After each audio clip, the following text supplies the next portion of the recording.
Kwanza bado niaje wase Alberto Maisha States, video nyingine hapa tena.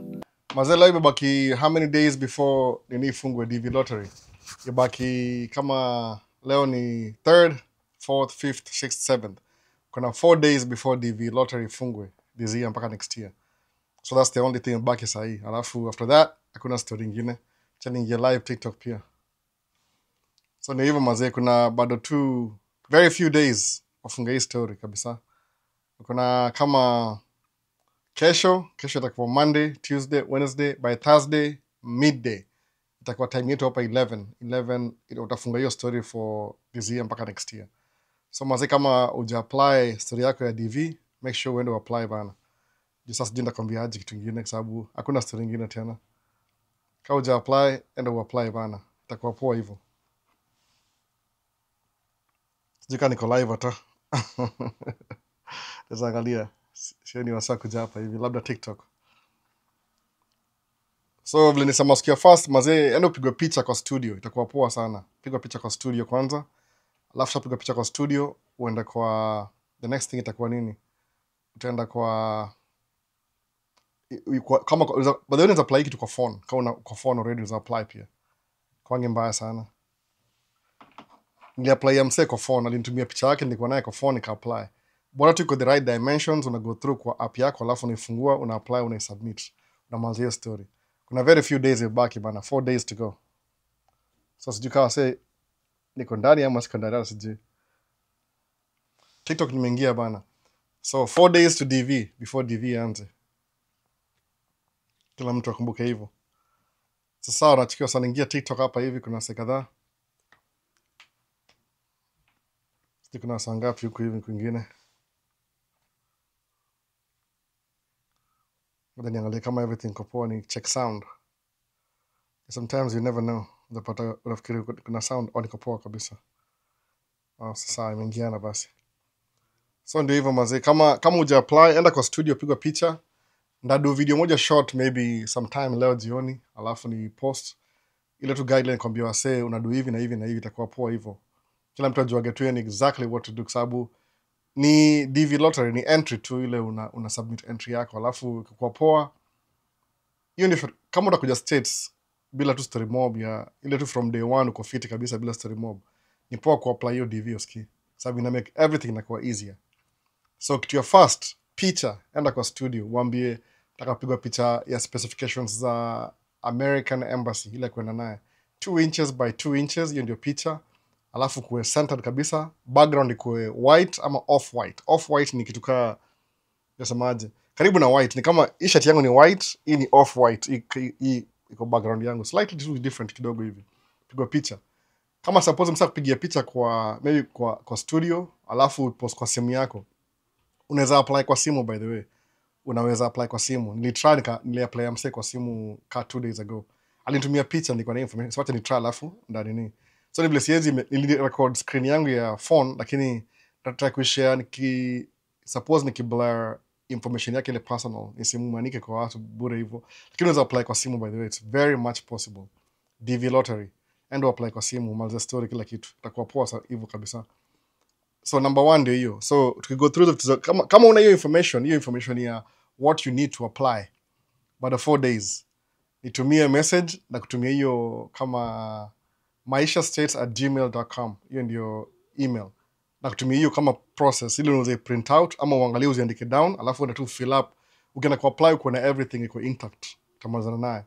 Kuna document moja nimeprepare iko very short na very fast. Unaiangalia tu, hata nimejitumia hapa hivi kama naweza iona haraka haraka. Ni kama word document tu hivi.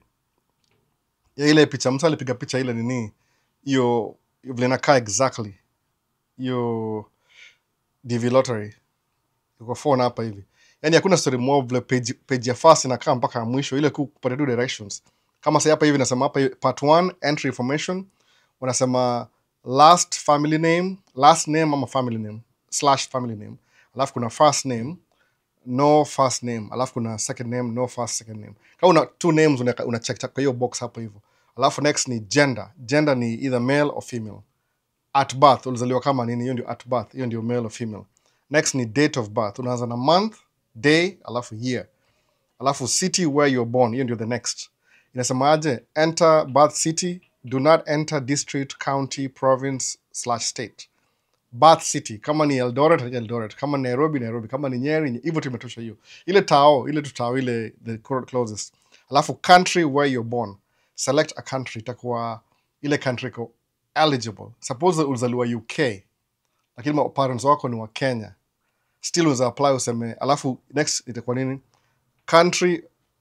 Country or eligibility for the DV program.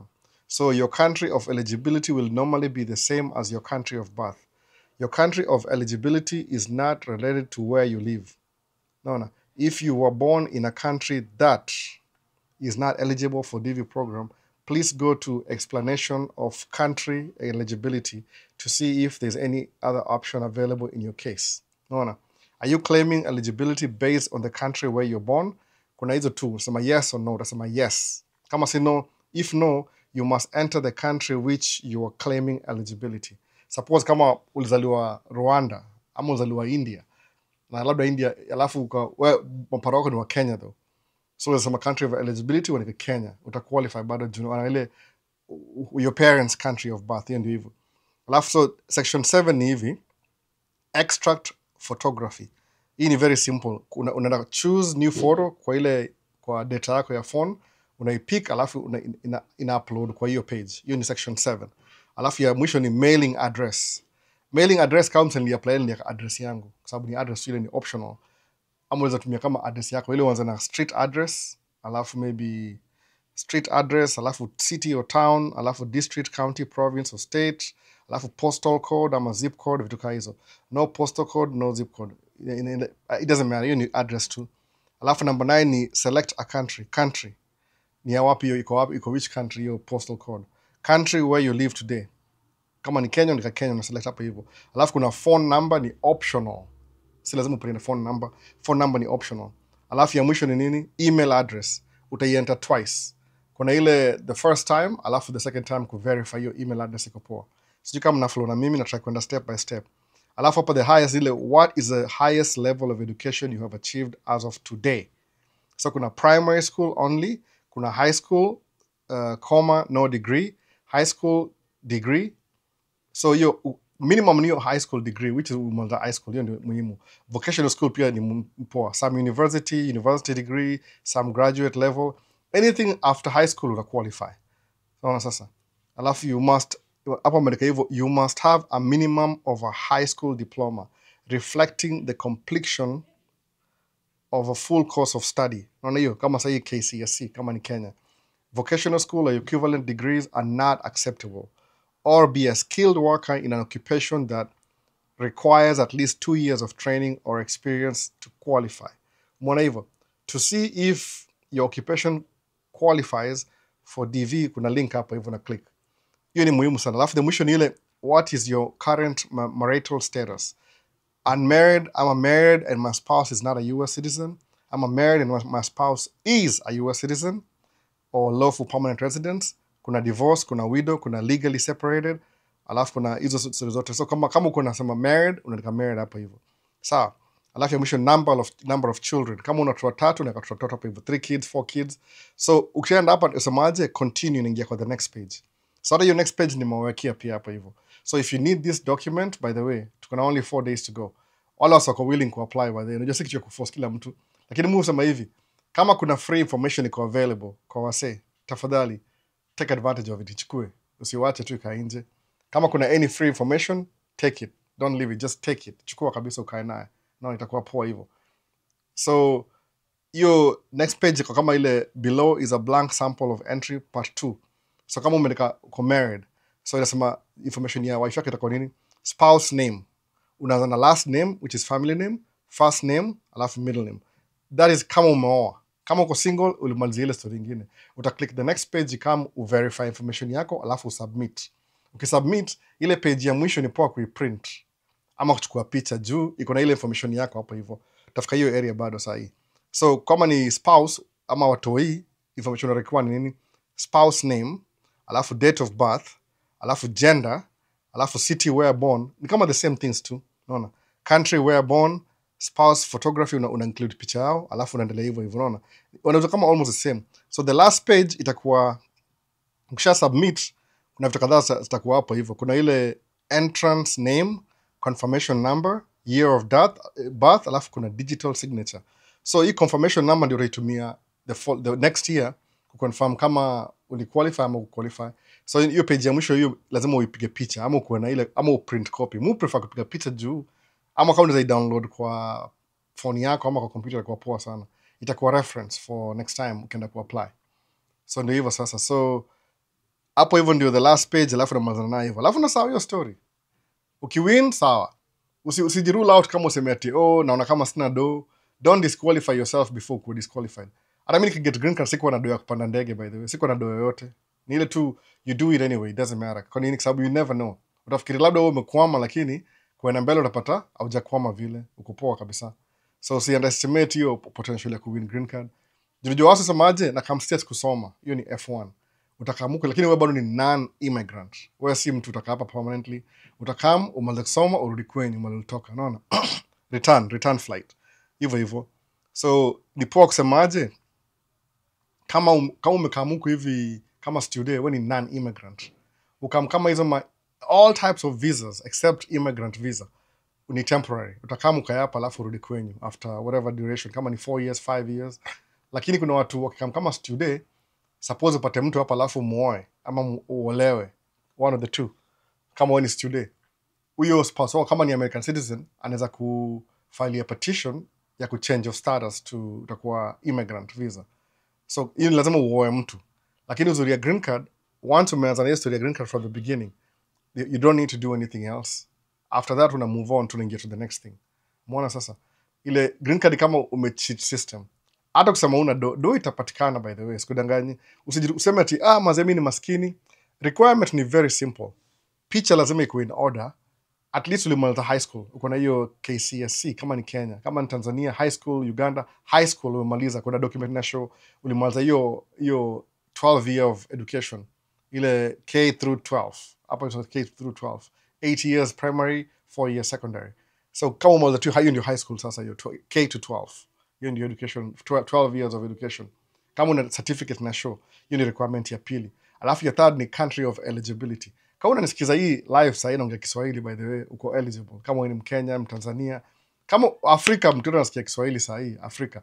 Hata kama uko Europe, hata kama uko Dubai, ulienda kufanya job, wewe si immigrant Dubai ama nini, ama Middle East somewhere huko hivyo, apply green card bado. Kwa nini? Kwa sababu country of eligibility ni Kenya, ina qualify. Hata kama uko place nyingine, country of residence itakuwa labda ni Dubai sahi ama Qatar ama whatever, lakini country of birth ni Kenya, una qualify. So apply DV Lottery 2026. Inaisha November 7th. Leo ni November 3rd. Sindio? How many days? 4 days to go. Enda kwa studio. Ni kitu chap sana, by the way. Enda kwa studio, pigwa picha 2 by 2 inches. Ndawamekia sample. Actually ndapushi video, maybe after this live ni push video ya last, yani the last result. Ile kama utaki hiyo sawa, chana naye. Sijui kama kuna swali TikTok, cha niangalie kama kuna swali. Hakuna swali yote hapa. Hiyo ni poa, kwa hivyo sana nasikiza tu. Ama wengine washa apply already. Kama umeapply uko poa kabisa, uko fit kabisa, usijali sana. Hakuna maswali, mbele kamera ya mbele leo, nisimiss question yote. So ndio hivyo mazee, apply, submit, usahau hiyo story. Green card ni kuja kuishi states, kama live and work in America. Hiyo green card ni kama ID, unapewa ID. Sina yangu juu mimi ni raia siku hizi. Hiyo ndio green card sasa, ile live and work in America. Hiyo ndio story ya green card. Yani unakuwa ni kama tu uko pre-citizen, everything available to you. Unaweza anza business, unaweza ingia shule, unaweza oa, whatever you want to do. Ni kama tu ile, ni kama upo blank canvas, uanze tena restart afresh kwa life yako yote, useme this is what I want to do in my life. Sijui kama microphone iko poa, nimesongesha mbali kidogo, lakini ndio hivyo bana. So make sure everything iko poa. Nimeanza live mapema kidogo juu fall back 1 hour leo, from last night mpaka leo fall back. So kawaida Kenya hiyo kama 8 hours ahead, sasa itakuwa 9 hours. So kama sasa kwangu ni 12 PM, Kenya itakuwa 9, kitu kama hiyo. Sijui kama ni too early ama too late, lakini fall back 1 hour. Alafu pia kuna elections next week, ni on Tuesday, kuna elections, watu wana vote. Mimi nisha vote, ni state yetu na early voting. Unaona? Kuna information inaendelea huko sasa, sijui votia Kamala ama Kamala votia Trump, hiyo ni ari yako. Unajua mimi siwezi kuambia who to vote for, ni shauri yako, sababu hao wase representatives ni kama wana kurepresent kwa government. Everybody needs representation, sababu hii America ni itwaje, ni representative democratic, ama nimesemaje, democratic representative, nimesahau hiyo jina, representative republic. Kuna wasana kurepresent kwa house na senate, so una vote mse unataka ule una voting. Mimi very specific, muona na requirements zangu, siwezi wa influence. By the way, hapa tuko neutral. Wala wana vote, that is, kama wewe ni American citizen na vote, na siwezi kwambia ndo vote ya huyu, vote ya huyu. Usikuwe na reason moja ya ujinga tuna vote ya huyu mseji ya huyu na huyu. Muangalia hivi, what policies are benefiting me in my life directly. Alafu mbona kama gani zinani, kama mse ako na ile, hata kwa kama niseme kama example gani za kwa poa, ile tu representative democracy. Sawa, hiyo ndio tuko hapa states. Nisha vote already, by the way, nimevote kama 2-3 days ago. Minnesota soga very active na voting. At least hapa sijui watu wangapi vote, sijui ni 80% ya watu vote. Si kila mtu vote, kuna wasa wana avoid tu. Na hapa si against the law kuto vote. Lakini kuvote ni muhimu sana kama uko states, kwa sababu if you have an issue, for example, alafu you don't have representation about your issues, for example, hautaijua ati, they will never know that this is a problem to you. They will never know. Kwa nini they will never know? Because you didn't vote, ama you didn't let your voice be heard. Votes ndio determine kama kuna any interest, particular interest. Suppose cost of living is too high, mona kuna wase hao make easy moves, by the way. So ukivote for or against your representative, inakuallow ku speak out. That's how you speak out, through your vote. So ni poa sana kuwa represented ama participate kwa hii system ya democracy. Sawa, juu kuna ile rhetoric mbili. Kuna mmoja kama sahii, kuna huu watu sema ati this is the first time mama na run. Kuna sana vote juu ni mama tu na run, ni Kamala, half Indian, half Jamaican ama African American. Ni important hivyo. In terms of history, it's very important kwa yeye kwa president kama the first woman, kwa sababu America haijaikuwa na a lady president. In terms of history, it's kind of like breaking the glass ceiling. Last time ilikuwa Hillary, akotoboa. Sasa imekuwa Kamala, akiwin itakuwa the first US female black president. Itakuwa hata ni level na level na level. Mimi na understand junaishi hii East, najua how important, hata significant peke yake. Kuna wase muski wana comment wasema ni kama ati nafasi juu kuwe usikue fooled na ni mama na vote. Kuna history, kuna significant, unaweza kwa ina ignore. Sababu mimi kuna best yangu wengine au lean towards left, wengine towards right. Lakini argument yangu ni ile, angalia interest zako na angalia, kwa sababu history always repeats itself. Unaona, hiyo ni very important. Kama ujui history always repeats itself. Mujua hivyo, niko kama history buff. Najua a lot of things that was gonna happen kwa hii world, nimekuwa nikizifollow through for a long time. So mwoga na ile awareness, najua things can repeat themselves. Kama the most important thing, mambo ya kukuwa na hii ubaguzi. Kama mtu mweusi, watu weusi wao ubaguliwa sana. Unaona? Sana. Hata mimi for me to be, mimi kwa ile job mufanya, small business owner. Nasema small business owner. Sasa najinini, I'll get big eventually. Lakini sasa I'm a small business owner. Just for me being a small business owner, kuna opportunities hizo ni bypass just because of the color of my skin. Na electrica hiyo. So najua hivyo.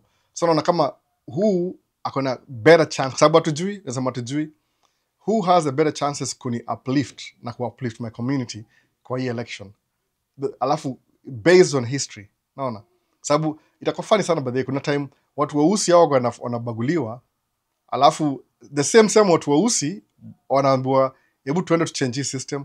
They fight against the interests of their people sometimes. Kuna watu wako hivyo, yani ni kama watu wa Uncle Tom. Unapata mmekuwa slavery ilikuwa hapa 400 years, from 1619 mpaka hata sijasemaje 2019. You know how many years? 17, 18, 19, 20. 400 years of slavery. Naona kuna reason why a country ni rich. Kwa nini? Sababu kuna wase wamedui story ya ku rich country for the last 400 years for free, by the way. Unakuwa na labor lakini haulipu ile whatever you deserve for that labor. So kuna wase benefit, wako na wealth kwa ku exploit watu wengine. Umeona sasa? hiyo imekuwa ni history, deny it or not deny it. Hata kama ulizaliwa jana sema mimi sijui sikuwa huko, but still it affects you. Mimi nimekuja huku kama immigrant, mimi natoka Kenya. Kenya tulikuwa na ukoloni, hatukuwa na hiyo racism. Maybe ilikuwa pia, sijui. Mi grandfather wangu akaniambia story, lakini kuna wase wamekaa hapa 400 years, family zao descendants. By the way, slavery iko removed, iko tu one generation removed. Mtu kama alizaliwa, kama ulizaliwa 1960, your parents or your grandparents were slaves. No. Na hii ni ile charter slavery, ile kama wewe ni property, wewe si binadamu, somebody owns your body. No. Unamfanyia kazi for free, nakupatia, ni kama vile ile kama kuwa na ng'ombe, unaipatia manyasi, kupatia maziwa na nyama, uende uuze. That's what it was. Human beings, other fellow human beings. Unawa enslave, unawa exploit for your gain. Unaona sasa? Kuna wase wengi kama history, ni history tu. So ukienda kuvote, kama una hiyo ability ya kuvote states, vote na ukiangalia hiyo conscious. The fact that mtu kama kuna two ni hapa hivi, kuna wale the rich na the poor. That's why hakuna political party, by the way. Political party ni wale haves and have-nots. Period. No. From 1960 hizi party zilikuwa kama the same zote mbili. Republican na Democrat walikuwa the same. Lakini mostly Republican you exist ku champion interests za watu wadosi. Democrats try kubodha na watu middle class. Kitambo ilikuwa 50-50. Kulikuwa na sometimes wanaenda watu wadosi, lakini tangu 1960 people were so comfortable, kulikuwa na ile reforms mingi zilifanyika. Women were allowed to vote kama tuseme reform sijui nini, watu wausi, left slavery iliisha, desegregation, kuna segregation ku separate, desegregation ni combine pamoja. So a lot of things happened in 1960. Ika change rules kidogo. So kuna freedoms tuna enjoy saa hii because ya movement ya 1960. Na ni crucial kwa sababu hiyo time population ya minority ilikuwa low. 80% ilikuwa watu weupe. So ukiangalia poa kabisa, for you kama mtu mko Marekani na wewe ni mtu mweusi, kupata rights zako za kuvote na kukuwa neutral, kukuwa desegregated, whatever you believe in that message, thanks to the 80% ya watu weupe, they had to give you the rights to do these things in their country. No. They decided to give you. Haikuwa ati watu majority. So saa hii dynamics imechange kidogo. Sababu kama watu weusi ni 6%, watu Latino ni kama 23%, almost 24%. So ukichukua hiyo 24 na 6, I'm sorry, 12. Nimesahau. Nasema 12% ni watu ni 6, ama nimesahau. Sijui kama ni 12 ni African American, 23 ni Latino. Sawa. Ukimbana yote pamoja kusema kama ni 24 na 12. Hiyo ni kama 12 times 3 ama 6 by 6. 36% minority. So ukiangalia kwa 100 to 36%, hiyo si majority, ni less. Alafu kuna immigrants in between kama sisi sawa, tukasi tumekama immigrant hapa hivi. Tunachukua hiyo percentage nyingine imebaki. Lakini still 56% ni watu weupe. Sawa. Kwa watu weupe, ile part nyingine ya Republican, watu weupe au vote 100%. Wana vote hiyo nyingine. Kwa hiyo 56 ni divide between wengine au vote Democrat, wengine au vote Republican.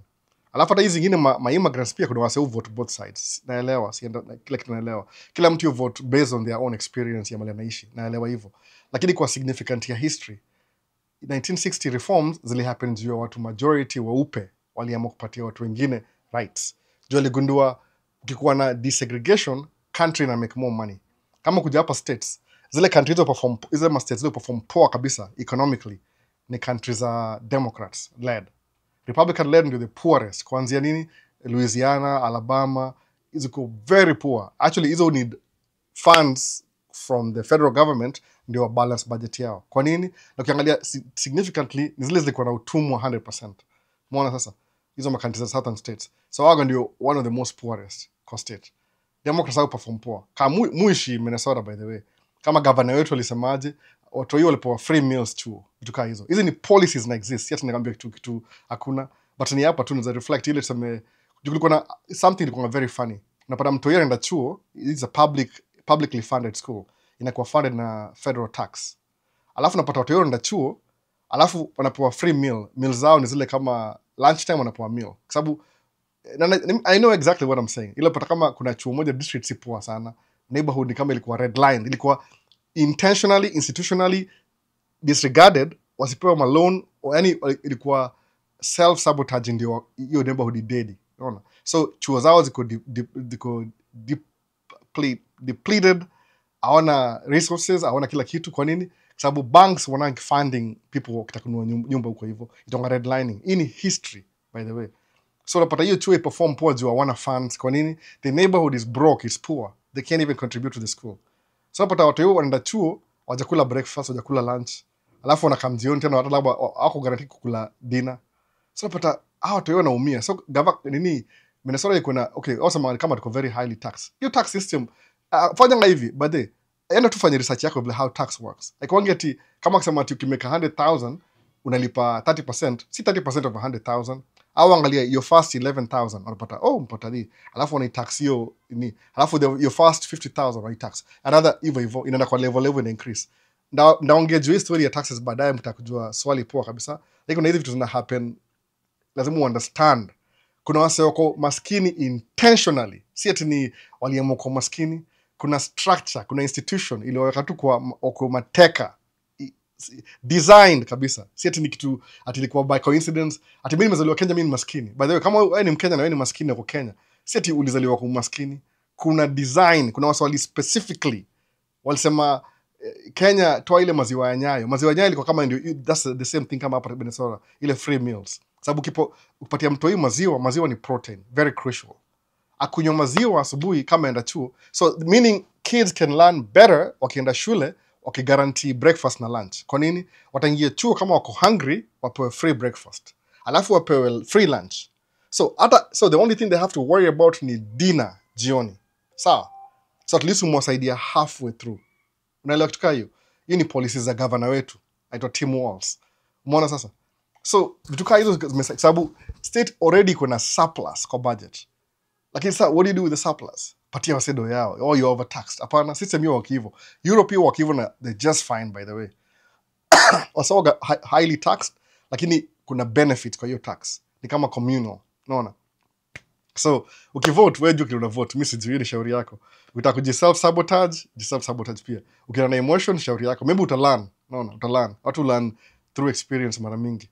So that being said, nasema hiki kitu kama joke hapa, that being said. Acha niangalie kama kuna swali TikTok kwanza. Hakuna swali yote hapa TikTok. So naangalia YouTube baraka Big Boss. Asioni swali yote hapa by the way. Ama labda na miss swali. Naweza follow na hapa hivi. Acha nikate volume. Wewe unaamua kile utavotia. Usikie tu ma propaganda tis, sijui nini. Usikue one issue Republican, one issue Democrat. Come on. Kuna vitu general. Angalia hivi. Si vitu zinani benefit peke yangu. Nini kwa hapa nimesahau kuwasha hiki kitu hapa. Hii place yoga inakuwa baridi sana. Ni basement.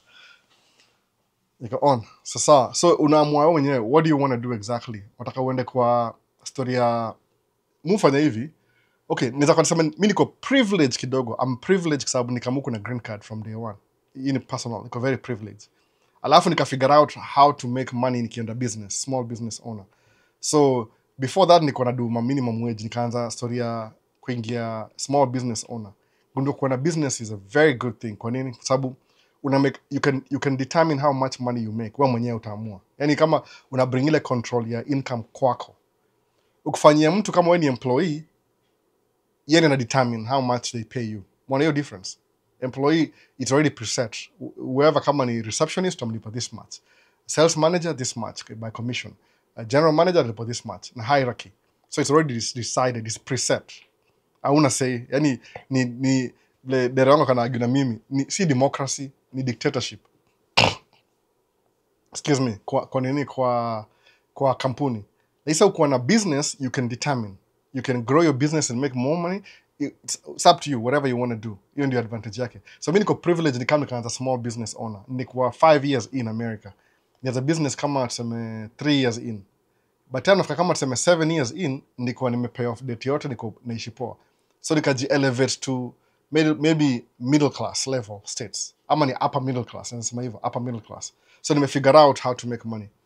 That's what Maisha na wasema samani aje, I can share this information kwako. Kuna wasa watatake, kuna sort I leave it. It's up to you. Mimi sitaki kujua. Lakini niko privilege kukua hivyo. Sawa? Najua kuna watu wengi oga hata kuna msirenda afanye job fulani kama akuwe social worker. Not because of the money. Ni ile tu passion ya kuhelp watu.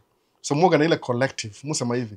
If I know something, kama na vote interest zangu, nasema nda vote ya wadosi kwa sababu 910 kwa mdosi pia. Ndio by the time nafika huko hivyo nikuwe na benefits. Niseme everybody else kaa kando shauri yenu, ni mimi peke yangu nikuwe selfish, self-centered, self-preservation, zote zote. Kimusema hivi, for the good of the society, it's actually better when everybody's doing good. Sijui kwa nini, kwa sababu ina uplift everybody. That's why share information yangu for free. As a small business owner, kuna wasi labda kuna big business, mimi sijui. Mimi nenda tu yani it's a day-to-day basis. Nikiperform kitu poa hivi, ni learn something new through experience, through whatever, na share kwa wase freely online. Sijaambia mse nilipe. I've never asked anybody. Hata kama unataka kudonate kwa hii channel, ni hali yako. Mimi sijakwambia ati endo donate. So, mimi na believe ile common good ya wase uplift everybody at the same time. It's more crucial. Ni poa sana hivyo. Sababu the whole community is doing well. Health-wise tuko poa. Chuo ziko poa, ziko well funded. Barabara ziko funded. Housing, kila kitu. Wasana mekdo enough ya. They're actually earning a living to live life. See, working to just barely get by. No. Ile you have more month than money in your pocket. Kitu kaa hiyo. So mimi niligundua kudu business kitu poa sana. Nobody told me nikusema tu nianza, kuna waswali ni teach ni kwa hiyo mentality from the beginning. So more try to share mse kama the greater good ya community ni poa kuliko individual. Sababu individual, we already see how that works out. Kuna mse hapa hivi kote kama a few years ago nimesahau 3, 4, 5 years ago tulika na wife tukaamua how much money do we need in this life right now to never work a day in our life. By the way, mimi na wife tuliamua hivyo based on bills zetu za kila month na kila kitu. Determine hiyo times, kumbuke sasa inaweza kuwa adjust to inflation, ni kwa kama 5 years ago ama tukaa hiyo. Determine if somebody gives me $2 million leo na hii lifestyle yangu na hakuna kitu extra, ile exactly where I'm at right now, sitawahi fail. By the way, I will never fail. $2 million, I'll never work a day in my life. Labda nda multiply hiyo 2 million, that's guarantee, because I'm bado mini business minded. Lakini ni ile $2 million, I'll never work a day in my life. That try to keep up in inflation, that invest everything. $2 million. Kuna msako worth 10 million leo. Kuna msako worth 1 billion. Kuna msako worth 200 billion. So imagine mtu wa 200 billion, how many times richer yuko kuliko mtu akona 2 million for a lifetime. So imagine mimi kipata 2 million sahi, I'll never work a day in my life. Ndakona kula na lala na ishi, and believe me, 2 million mitosha. Muona sasa. Na kuna msako na 2 billion. Hiyo ni kama million ni kama zero ngapi? Billion ni kama 1,000 million. Unaona? Alafu akona 200, hata sijui figure ni gani, ni big sana. So we believe in the ile kwa as a community, ile the greater influence of kila mtu ni poa sana hivyo. So in the story avoiding. So by the way, to back to green card before ina kama Q&A na kama mob sana hapa hivi YouTube. Bwana homa bwana hii place. Your dust is jakuwa hapa the whole week. So ni hivi, kama uja apply green card, enda apply. Piga picha. Hiyo ndio push ya leo ya mwisho. 4 days left. On 7th November, midday inakatika. Itakuwa kama midday, itakuwa saa ngapi? Itakuwa kama 8 p.m. East African time. On you siku hiyo, the same day. 7th, itakuwa, sikumbuki ni itakuwa ni Thursday. Midday itakuwa saa ngapi? Itakuwa midday, 7th, 8 p.m. inakatika. Unafunga hiyo story paka next year. So if you want to be in America next year, apply utumo sawa hiyo story. Move on. Check kwenye maji bana. Ile kata nisiongee leo. Hii chupange imesi some good days. So ndio hivyo bana. Sote niangalie makiwera haraka. Tuone sana uliza swali gani hapa hivi haraka. Sioni swali TikTok, labda wasa wanasikiza tu. Siona swali yote bado. Nimekam late kufanya biz gani? Tunafanya naongea juu ya DV lottery, ile kuna DV lottery 2026. If you believe in it, good. If you don't believe in it, I'm trying to make you believe in it. Sababu mimi ni living example. Nimekamuku states na green card. Siko mtu, sikuenda kole, niliingia kwa ndege hivi na kama immigrant visa from day one. Immigrant visa. Come states, uko na immigrant visa, hata kama una do, by the way, before niende kwa Q&A, hata kama una do, we apply win. Naona. Hata unaweza make deal mimi na wewe. kama niko fiti. Pia mwaga na familia. Kuna sasa niambia niaje albo utani host. Believe me, ukipata green card hata kama una do, sometimes mimi nimeanza business zero money. Niko na borrow, by the way. I borrow my way to where I'm at. Umeona? Na states ni very simple. Ku borrow money ni ile very, sijui before ni digress. Nimekamuku na green card. Sikuwa na doata ya ndege, sikuwa na doata ya anything. Lakini uko na green card, we uko na prospective. Mtu ujua you will make it. Chances are you will make it. Kwa nini? Kwa sababu kama na green card, uko na hiyo path. Chances of your upward mobility ziko very high. So uwezi kosa host, uwezi kosa, kama uko set in a way. Kwa nini? Unakamna kila kitu from day one, maybe a month after or so, utakuwa live and work in America. Na kama unaweza work, that means uko na income. Kama una income, that means you can make some moves. Unaelewa? From day one. That's how important green card is. Hata kama hujaisikia before, unatake advantage, unaona ni this guy is talking. Mimi nakwambia nimekaa hapa leo, hapa hivi ninaishi Minnesota. Nimekaa hapa kwa hii kiti leo nikifanya live stream na camera expensive za 3, 4, 5,000 juu nikam na green card, by the way. No. Yani unbelievable, beyond my wildest dreams. Sijai, yani kama ina make sense, na try ku-emphasize. Nimekaa hapa chini nafanyia live kwa hii place nakaa kama studio. Hii ni basement yangu, by the way, another living room. Kuna kiti hapa, angalia. Hii kiti mpaka the recliner. Nimekaa kwa hii kiti naongea juu nikam na green card. Nothing ilinitoa Kenya, hakuna bahati, sikuzaliwa na niko tu niliwin green card, hivyo tu. Alafu my parents, kila mtu kaka pamoja, tukaget plane ticket, tukaget kila kitu, nikahostiwa na wasee karibu 18 months kazini yangu, nikaanza job, nikakuwa na my roommate, everything, nikachukua loan $10,000, nikaanza business, nikabuy truck ya 1985. Truck ilikuwa older than my youngest brother, kitu kama hiyo. Unaona? Nikaendesha hiyo truck for years. Time inakuwa different. So ukiona kama believe in green card, mimi sijui. Kwa sababu kumbuka sijasema ati ulizaliwa Kenya juu ni bahati yako. Kuna vitu ziko structural, systemic, ziko certain place to make sure wewe mtu mweusi utai succeed in your life. Period. Ni institutionalized, by the way. Wamefundishwa. Systematic, institutionalized. Nimesahau hiyo moja hiyo. Unaona? Kuna WhatsApp niko na record chini siku moja. Labda nijiandikie, acha niangalie message nijitumia. Mtu mmoja kusema nakumbuka hii story vizuri kabisa. Kuna kitu yani kuna intent intentional imefanya tu mtu mweusi usiwahi succeed. Iko structural. Sasa kama naiona nilieka wapi hiyo kitu hapa. Mujitumia message kukumbuka. Ile kwa notes. Sipati bana leo. Vipi bana leo? Patikani. Iko structural, iko institutionalized, alafu hiyo ingine nini? Systemic. Ndio hivyo yani ni hivyo nimesahau. Structural, iko structure, iko institutionalized. Yani shule, alafu iko systemic, ni kama system. Unaona? Kumake sure wewe mtu mweusi, you will never succeed in the world. Period. Unaelewa sasa? That's how serious it is. Kama mimi mwoga na face hizo adversity kila siku. But siku hizi nimelani ile ku accept where I'm at. Unaona? Najua kama mtu mweusi, I have to work twice as hard to be average. Nimekubali. Sawa? Sababu ile if you can't beat the system, una join system. Siku hate watu ku prosper despite ile adversity. Uwezi blame watu kwa sababu unapata mtu amezaliwa kwa hiyo system. Ukiona system ina kubenefit, hauwezi sema ati tu change sasa. Watu wengi wana hiyo motivation. Kila mtu anakuwa na self preservation. Sawa? So ni structural, systemic na institutionalized. Kukumake sure utai succeed. Hivyo. Countries za Africa ziko structural, institutionalized na systemic. Kumake sure mtu succeed. So sometimes nikusema ni poa kujitoa hapo hivyo, kukamisa side nyingine ndio escape hiyo story, alafu succeed, alafu ndio kuja impact hiyo in future 2035. Ukamna ile grassroots, build hiyo whatever is missing. Hiyo spices is bring. That's almost unapatia auto information ku rise pamoja kila mtu. Sawa, questions. Kuna Khalid Noma semaje, hey, nimeenda kwa studio then waka edit but wali change background then ika cut some small hair, will it be affected? Wasi edit background ni sababu hii picha iko na metadata. Sijui ni washoaje metadata bana. Kama naweza washow hiyo kitu haraka. Tafute picha moja neutral. Ile niza share hapa niwaambie. Kama sasa kuna picha nilichukua wapi? Man, na picha yote hapa kwa simu. Naweza washow. Una kile nasema. Picha ya mtoi hapa, na siza show picha ya mtoi. Wacha nichukue paperwork. Kuna paperwork. Ticket ya last week, sawa? So Hii ni tiketi yangu ya last week. Kama mnaona, acha sijui kada iweka wapi. Kamera iko wapi? Kamera ndio ile pale. Hii ni tiketi yangu ya last week. Saona? Hii ni phone, iPhone.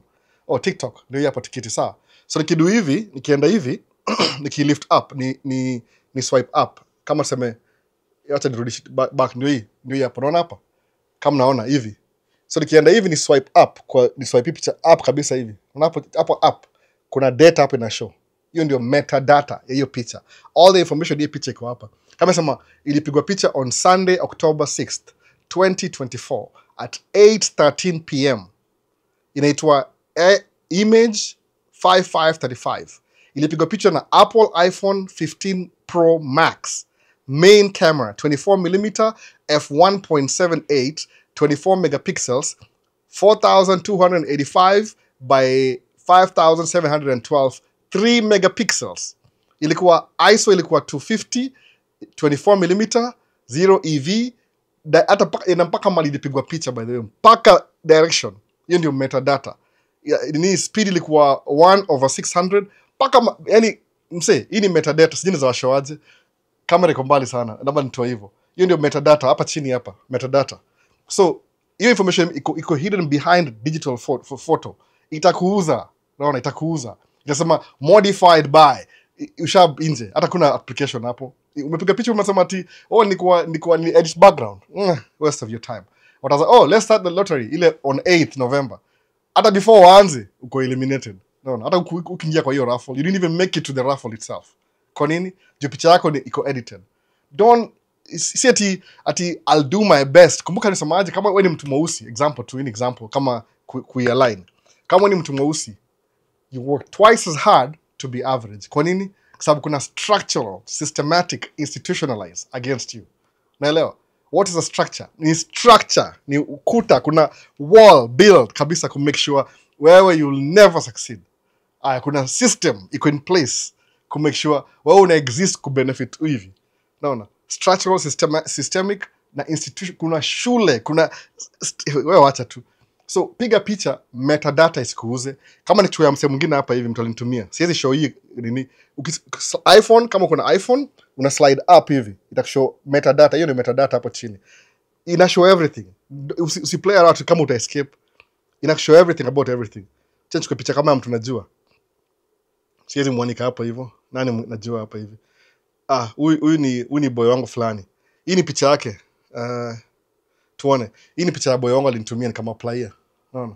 Si lazima muone. Nikiinua hivi juu, exactly nasema hivyo. Inasema all the information. Ina mpaka 0.6 megapixels, 600 by 600, 33 kilobytes. Iko na everything. JPEG. Ilipigwa picha lini? Ilikuwa October 26, 2024, 6:09 am. Mbara. Unasema ni na hii ni simu, yani ni picha ya simu hii. Imagine computer sasa, system. Ita eliminate tu. Nasema, Khalid Norman, out already. Hata before tuendelee story mob. Kwa nini? Piga picha kwa studio. Waambie picha ni ya American Embassy. Print ile document. Ama fungua, waambie inafaa kaa hivi. Sijui kama nina sample. Na sample kweli hapa hivi. Inafaa kaa hivi. Ile, sijui nizumia kama frame. Sina frame hapa niza washawishi. Kuna frame. Demonstrate. Na frame yote empty hapa kweli. Ile, hapa. Ikate hapa. Tuna hapa. Hapa hivi. Ikuje mahali hapa. Kwa shoulder hapa hivi. Hapa. Alafu ikuje mahali hapa hivi. Alafu acha space kidogo mpaka hapa juu, mahali kama hapa juu. Sasa hivyo. That's what you need. Picha ile iko accurate kabisa. Kwa sababu they will use your photo kwa system yao. Sawa? So wataka ikuwe clear ndio isikuwe a clear digital image. 600 pixels by 600 pixels. Which means ni square. Lazima ikuwe square. Usiende mbali uangalie chini, ulale, weke maski. Neutral face. Hivyo. Picha tu ya digital. Kama ya driver's license. Hivyo tu. The first step. Number 2, jaza information yako as it appears on your birth certificate. See ID, see student ID, see voting ID, birth certificate. Your name on your birth certificate. Hiyo ndio matter. Sababu ama passport, hizo vile. Lakini birth certificate ndio wanaangalia the most powerful ni birth certificate. As it appears on your birth certificate. Hiyo ndio utumie hiyo jina yako hivyo. Ujaza kila kitu. Ulimaliza high school, sawa. Hizo ni requirements tu. Country of eligibility, picha na high school. Hii ingine yote pia lazima kuwe accurate. Don't play games. Mimi niliapply. Kama mimi what do you think niko hapa mimi? Niliingia kwa for the first time nikawin. Namba yangu ilikuwa high sana. The following year sikuwa apply juu kana ngoja kama naitwa. The second year nika apply. it came through. Naweza bring your documents ni show. Labda ndo show next week. Sina hiyo document hapa sahi.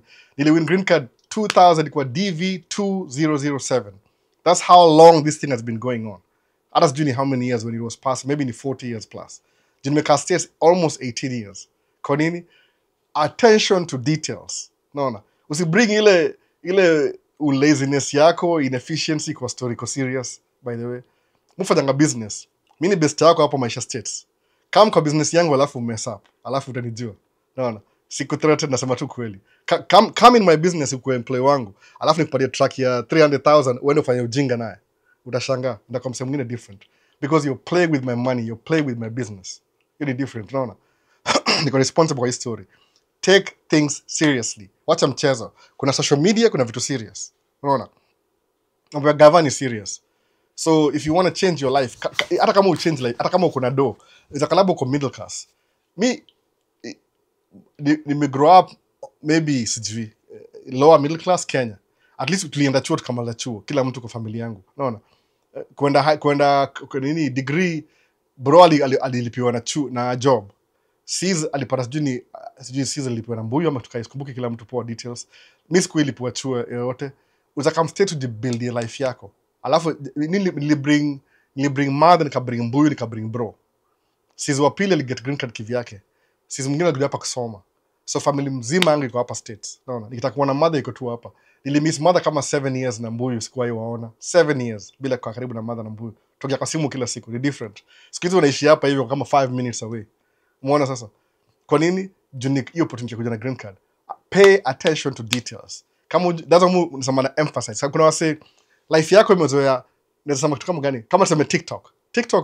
Muone na TikTok by the way. Niko TikTok sai live. Kuna vitu TikTok serious, kuna jokes. Kama ile video mseti una make video live kuna imba. Unajua siku hizi TikTok promoting video kama hizo. In the beginning they were. Lakini sasa hii kama kazi yako unakaa tu hivi alafu unaimba tu. Una do voice over sijui ni ilitongaje audio sync na mdomo. Hii ni waste of time. Hii place ingewashiki tu mapema. Moga na air cleaner hapa hivi. Ilitongaje air purifier. Inachukua hiyo air mbaya alafu nimeiosha tu sahi. So take it very seriously. Apply to mapicha, itakufungulia opportunity by the way. You'll be the first in your family kupata master's degree. Utakuwa daktari wa kwanza. Kwa nini? It doesn't matter what you did in Kenya, by the way. Unaweza kuwa na high school. Sijui, don't quote me, but nafikiria hivyo. Unaweza kuwa na high school. Ukuje states na green card. Ukuje kuwe A student hapa. Kwa nini? Kwa sababu unapata new opportunity. Yani ukienda shule, America si watu wengi wanaenda shule, by the way. Population ya hapo, watu wao wanaenda chuo ni 20% or 30%. Siko sure, but neza Google niangalie. Sinikuwa tukisema ni minority. Kwa sababu watu wengi, they make it without school still. Naona, kuna inheritance, kuna trust fund babies, kuna wase wengi.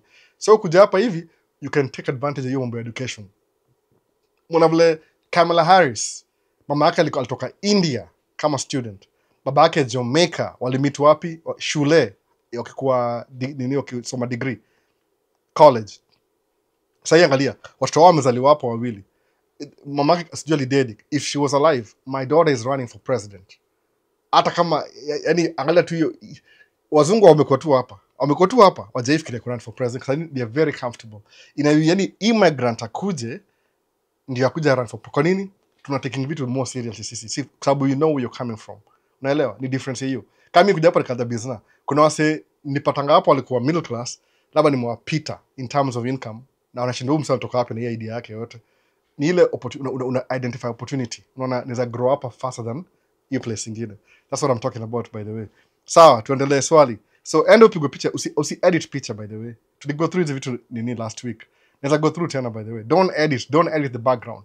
White or off-white background. Picture ni very important. Alafu apply. Kama ume-apply too late, jaribu next year. Utangojea how many months tena? 12 months before apply. We shall lose a whole year of your life. Kungojea. Naona. Muone kama kila mtu atawin by the way. Sijui kwa nini. Muone na hiyo uki-apply if you do the right thing. Ni kama positive energy. Kama uongeanga negative kila saa, wewe ni msengenyo. Your life will never be okay because una predict your failure. Naona. You're predicting your failure. Move focus on positivity. Kaka na nichokoza shauri yako. Alafu nasema ati, "Oh Albo, unatudanganya." Ilikuwa TikTok by the way. Kuna video moja inaenda viral TikTok. Ile nikisema kama uko 30 unakuwa millionaire. Wasali wewe unatudanganya hapa hivi. Shauri yako. You don't believe in it yourself. Lakini mu believe hivi, if you're 20 years old, ukuja states na green card, kama uko 20, msee nakwambia, alafu uko tu focus, usikue anything uku distract as a black man from Africa. Nasema hivyo specifically. Ukuja hapa hivi sika uko 20. There's a guarantee. Hata nikupatie margin of error. 7 years utakuwa millionaire. But kama uko on point, 3 to 5 years utakuwa millionaire. Kama uko crazy hata 2 years, no. Ukirelax labda uko na mtoi maybe 10 years, 30. Utakuwa millionaire in your 30s. It's very much possible. Sababu ni ile tu kila mtu fanyanga ordinary. Fanya tu something extraordinary uone. Uta stand out. No. Mimi siwezi jigauge juu ya YouTube. Musa manga muji proud in YouTube very simple. If I'm going to sit in front of people kwa live stream, then make sure okay, my background is not so perfect. Lakini natumia the most expensive camera I can afford. Could we live? No. Kama sahi as we speak na kamera 3 kwa hii session. 3 cameras. Nilizibai kufanya purpose ingine but I don't do that anymore. Muzitumia. Ndio hii angle moja. Kuna angle moja hapa sana na live. Kuna hii angle ingine ya side. Hata si perfect bado nimeshika kamera kidogo. Alafu na hii angle ingine. Alafu nyingine ile record hiyo hata siwezi kwa sababu na record kwa ndio tumia hii microphone hapa. Natumia microphone. This is not the best but this is what I can afford right now. Actually it's afford hiyo ingine ndio tu sijisikii.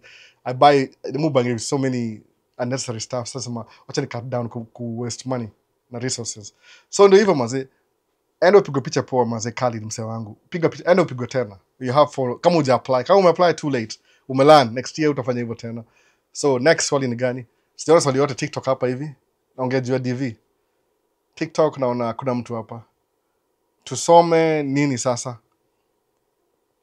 Nikusoma cropping is editing and is not allowed. Ndio hivyo. Usicrop. Okay, ni hivi. You can crop by the way. You can crop. Kama unajua if you know what you're doing. Mimi naweza crop by the way. Sababu ni hivi. It demonstrate. Inafai kuwe ni ukicrop, unajua hiyo anga hiyo funny. Kama sasa hii ni video yangu sasa hii. I'm shooting on 4K by the way. Kwa mile recorded ni 4K camera. Na iona sasa hii iko 1/50 f1.4 ile nini white balance iko 0.03 ISO ni 100 to 125 hivi naongea juu ya camera. Alafu natumia version ya Sony inaitwa XAVC S4K 24p. Sawa. Natumia 8 bit 420 si 422 hiyo ni 10 bit. Kwa sababu ni video ni sitaki kwa kubwa sana ikunisumbue. So that's what I'm using to record video saa hii.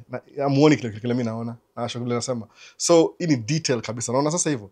So mtu akichukua hii video ya 4K, alafu we edit. Kumbuka kuna pixels kwa video, pixels 4K. Uki-edit, we crop ina lose some pixels. Naona. So if I want to crop my video, suppose, sasa shoot na 4K, na shoot na 8K. Sawa, kwa nini? Ndio niki-crop ikuwe 7K ama 6K. Ikuwe tu ile a short version of kile nasema. Naona. Uta lose my pixels. So maximum pixels ni 1200 by 1200. Minimum ni 600 by 600. So kama ulipiga picha ya 1200 pixels, alafu crop ikuwe 750, you still qualify. Sawa, unaweza edit hivyo. But si background ita interfere. Sababu background you go na outline. Naona kama mimi ikaa hivi sasa kama TikTok iko na darkness inside. So hata siwezi qualify sababu ile face ikuwe well lit everywhere around. See at ya cinematic ile niko na light from this side alafu hapa ni dark side. No. This is my best face. I'm just kidding. So ndio my good side. Ni room iko hivyo. Kuna wall hapa. So nimesema tu mimi sikogi na looks. I'm not a model. Mimi ni msee tu naongea hapa hivi. No. Talking some ish. So ukicrop is lose my pixels. Usilose mpaka ikuwe below 600. Kama iko 720 sawa. Lakini background natural by the way. Itakuwa poa hivyo. Tafadhali don't make your own rules. Angalia rules zao. Mimi sijakuwa successful in my own right in business to create my own rules. Nakumbuka the last time I was creating my own rules niko na fail every single time. Kwa nini? Sababu you're running at a different grade. Rules ndio hizi hapa au uko unaenda opposite. Do you think utafika kwa ile objective? Kumbuka hii ni dictatorship. It's somebody's country, it's their rules. Whatever they tell you to do, you do the opposite, I will succeed, you're failing. Umeona sasa? So hiyo ndio difference hizi vitu mbili. Do what they want you to do, not what you think is right. Iko na instructions. I wish you could share TikTok. So that's what you do. dvprogram.state.gov. Fungua your website. Angalia instructions. Take your time. I know from your busy schedule. Just take your time to understand rules. Comment kwa hii video niambie ni confirm nimalize. Sababu nimego through tangu 3 weeks ago I think nimego through everything DV. I'm itching nisiongee story anymore. But nasema kama mimi niko miss, I don't want to be the gatekeeper. Mimi nimekamuko na green card. Plain and simple. Hata kama msiku na wasanii ya meaning ati albo labo kama kwa mgoso umekuwa na mama. Whatever man, you say whatever you say. No, hiyo ni opinion yako. That's what your reflection of what you think I did. But if you want me to show you your passport, I could. But need private information. Why should I give you my private information? Your own opinion. Muona sasa. So maze, tafadhali, picha ni important. High school ilimaliza. Apply utume.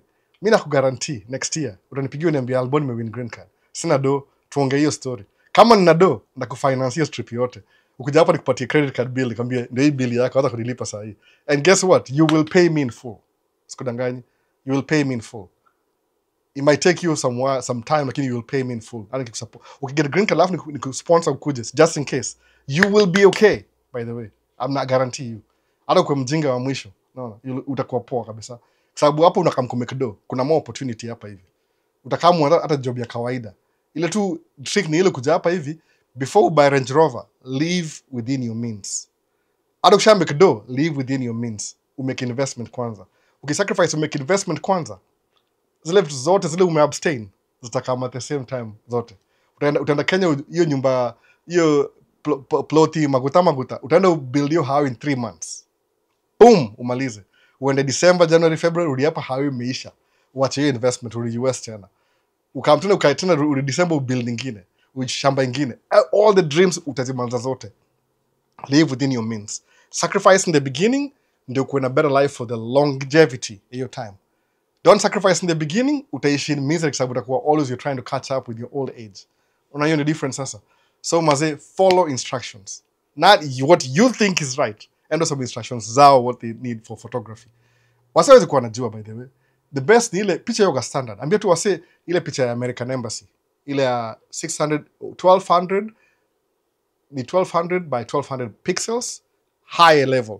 Low ni 600 by... So advantage kama napiga picha, I wish I piga picha na 1200 ndio if they need to crop. Before kwa sababu ndio uzapiga picha kama iko raw kwa camera. Alafu ika kwa ile kama mtu mia Lightroom. Alafu you adjust to crop kila kitu. Alafu the final version bado ikuwe 600 by 600. That you can do. But usi crop background na nini, hiyo utajikatia hiyo. No. I wish ningekuwa Kenya nipige wase picha. I wish ningepige wase hata for free. Kuja hapa for free. Alafu nazi upload. I can do that by the way. Niko na enough resources kupiga wase picha for free. Ni vile tu ni location. Niko hapa mko huko. No. Labda ni haya mtu apige picha watu for free. No. Juu hii it doesn't matter hata free. Tuko hapa wengi tutakuwa poa. The more we are itakuwa poa tuko wengi hapa hivi. Itakuwa poa hivyo sana by the way. Kama tuko wengi. Sijui kwa nini but muona kama I don't know why. Maybe correct me if I'm wrong. Tuko hapa wengi tutakuwa na advantage. Kwa sababu tunaweza fungua tao yetu hapa hivi. Tuishi hapa tukuwe na mea wetu. Na imagine to my dreams. No. Oh, nimesahau. Udi amesema man cave talk. So John Omindi asemaje ni aje nilimess up kwa DV ile part ya mailing address niliweka my email address instead of postal address. Can that affect my DV selection?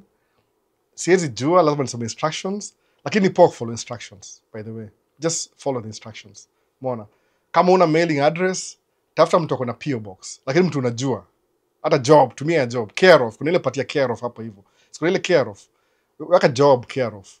But job ni kama weird kidogo sababu uzuri ni ile this time hawakutumii barua in the beginning. Wanakutumianga email kwanza ukiwin. But eventually they have to send you some letters.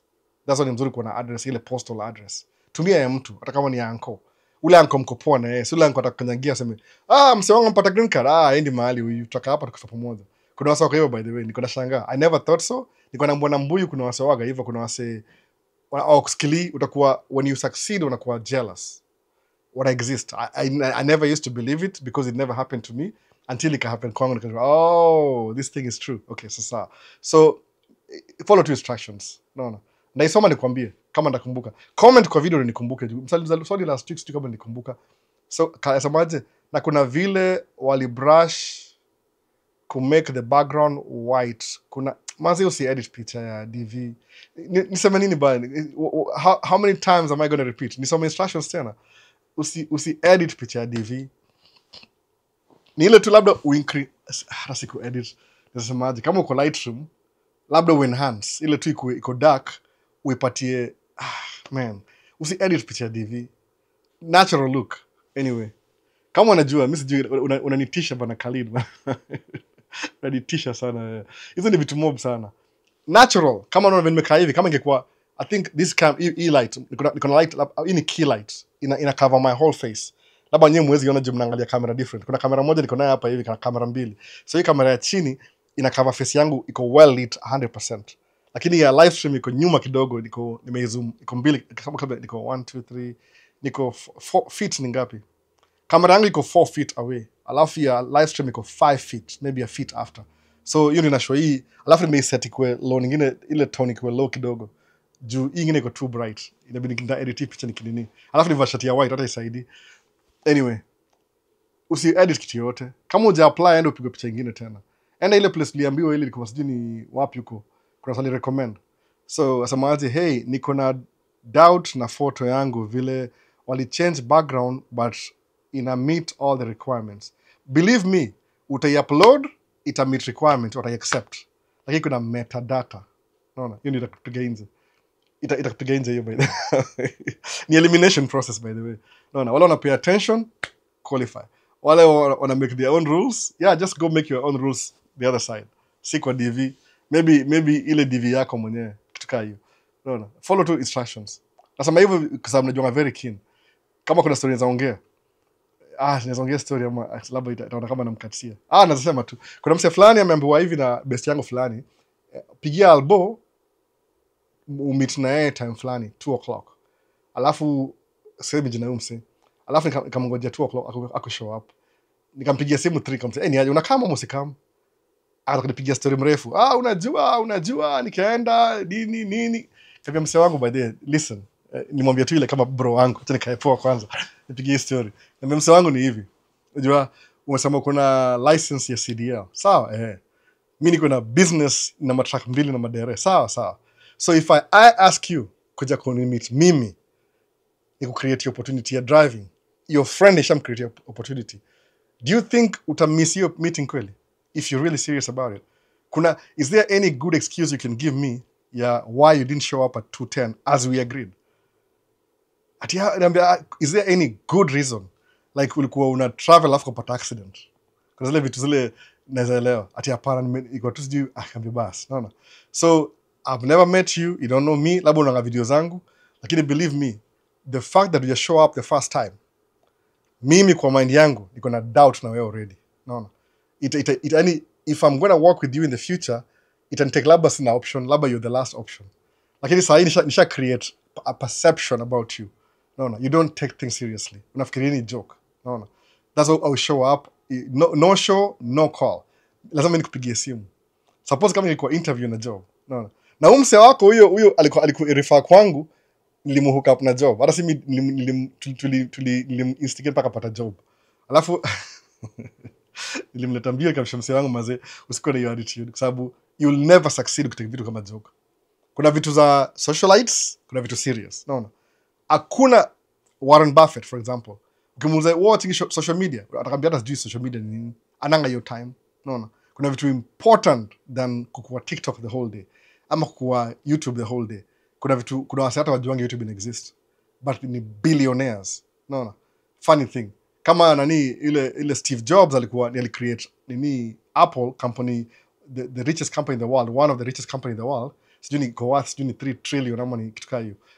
Na watu wake hata wako na computer, wako hata na simu, hata internet kwa hao. Unaona sasa TikTok inataka kuzimika. Acha ni alairudi. Last time nilisahau kajikata. So mwanzo kuna vitu socialize, kuna vitu serious. Take vitu serious. Umeona sasa? So Khalid ndio piga picha nyingine. Acha story mob. Tafuta studio, piga picha nyingine. Kama unapiga picha waambie kwani what's a big deal. Si uja, if you paid for the services and they did whatever job, ninasema saksema one a bad job, okay, nimejishika hapo. Kama unasema kitu rudi uambie customer complain, hii picha si poa, nipige nyingine. Kwa sababu kama utumia digital picture ni kama umeenda umebuy product ikakuwa defective. Unaona? Ile contract ya kununua kitu lazima ikuwe functional. That's why vitu moja kama ukinunua iPhone unasema you have a 2 years warranty from the factory. Kwa nini? Kama kuna mistake yoyote ile, unless uliangusha kavunjika screen, hiyo ni wewe. But kama ulinunua hivi niko na shida from the beginning, return kwa uende uchukue ingine. I need my refund back. Rudi kuambia I need a good picture. Wacha ujinga, nimewalipa. No. Haitamaliza resources, kwani ni what? Si ni memory ya picha tu. Utawaambia hii ni bad customer service. Umeona? Alafu apige picha usambie okay sawa, piga ingine. Kwa sababu why would you let somebody else determine your fate?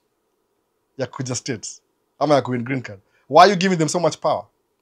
Rudi kumwambie niaje, I need my refund. Hii picha ni mbaya. You can't be editing my kitu kama hiyo. Waambie tu weke white background. Hata kama ni karatasi by the way.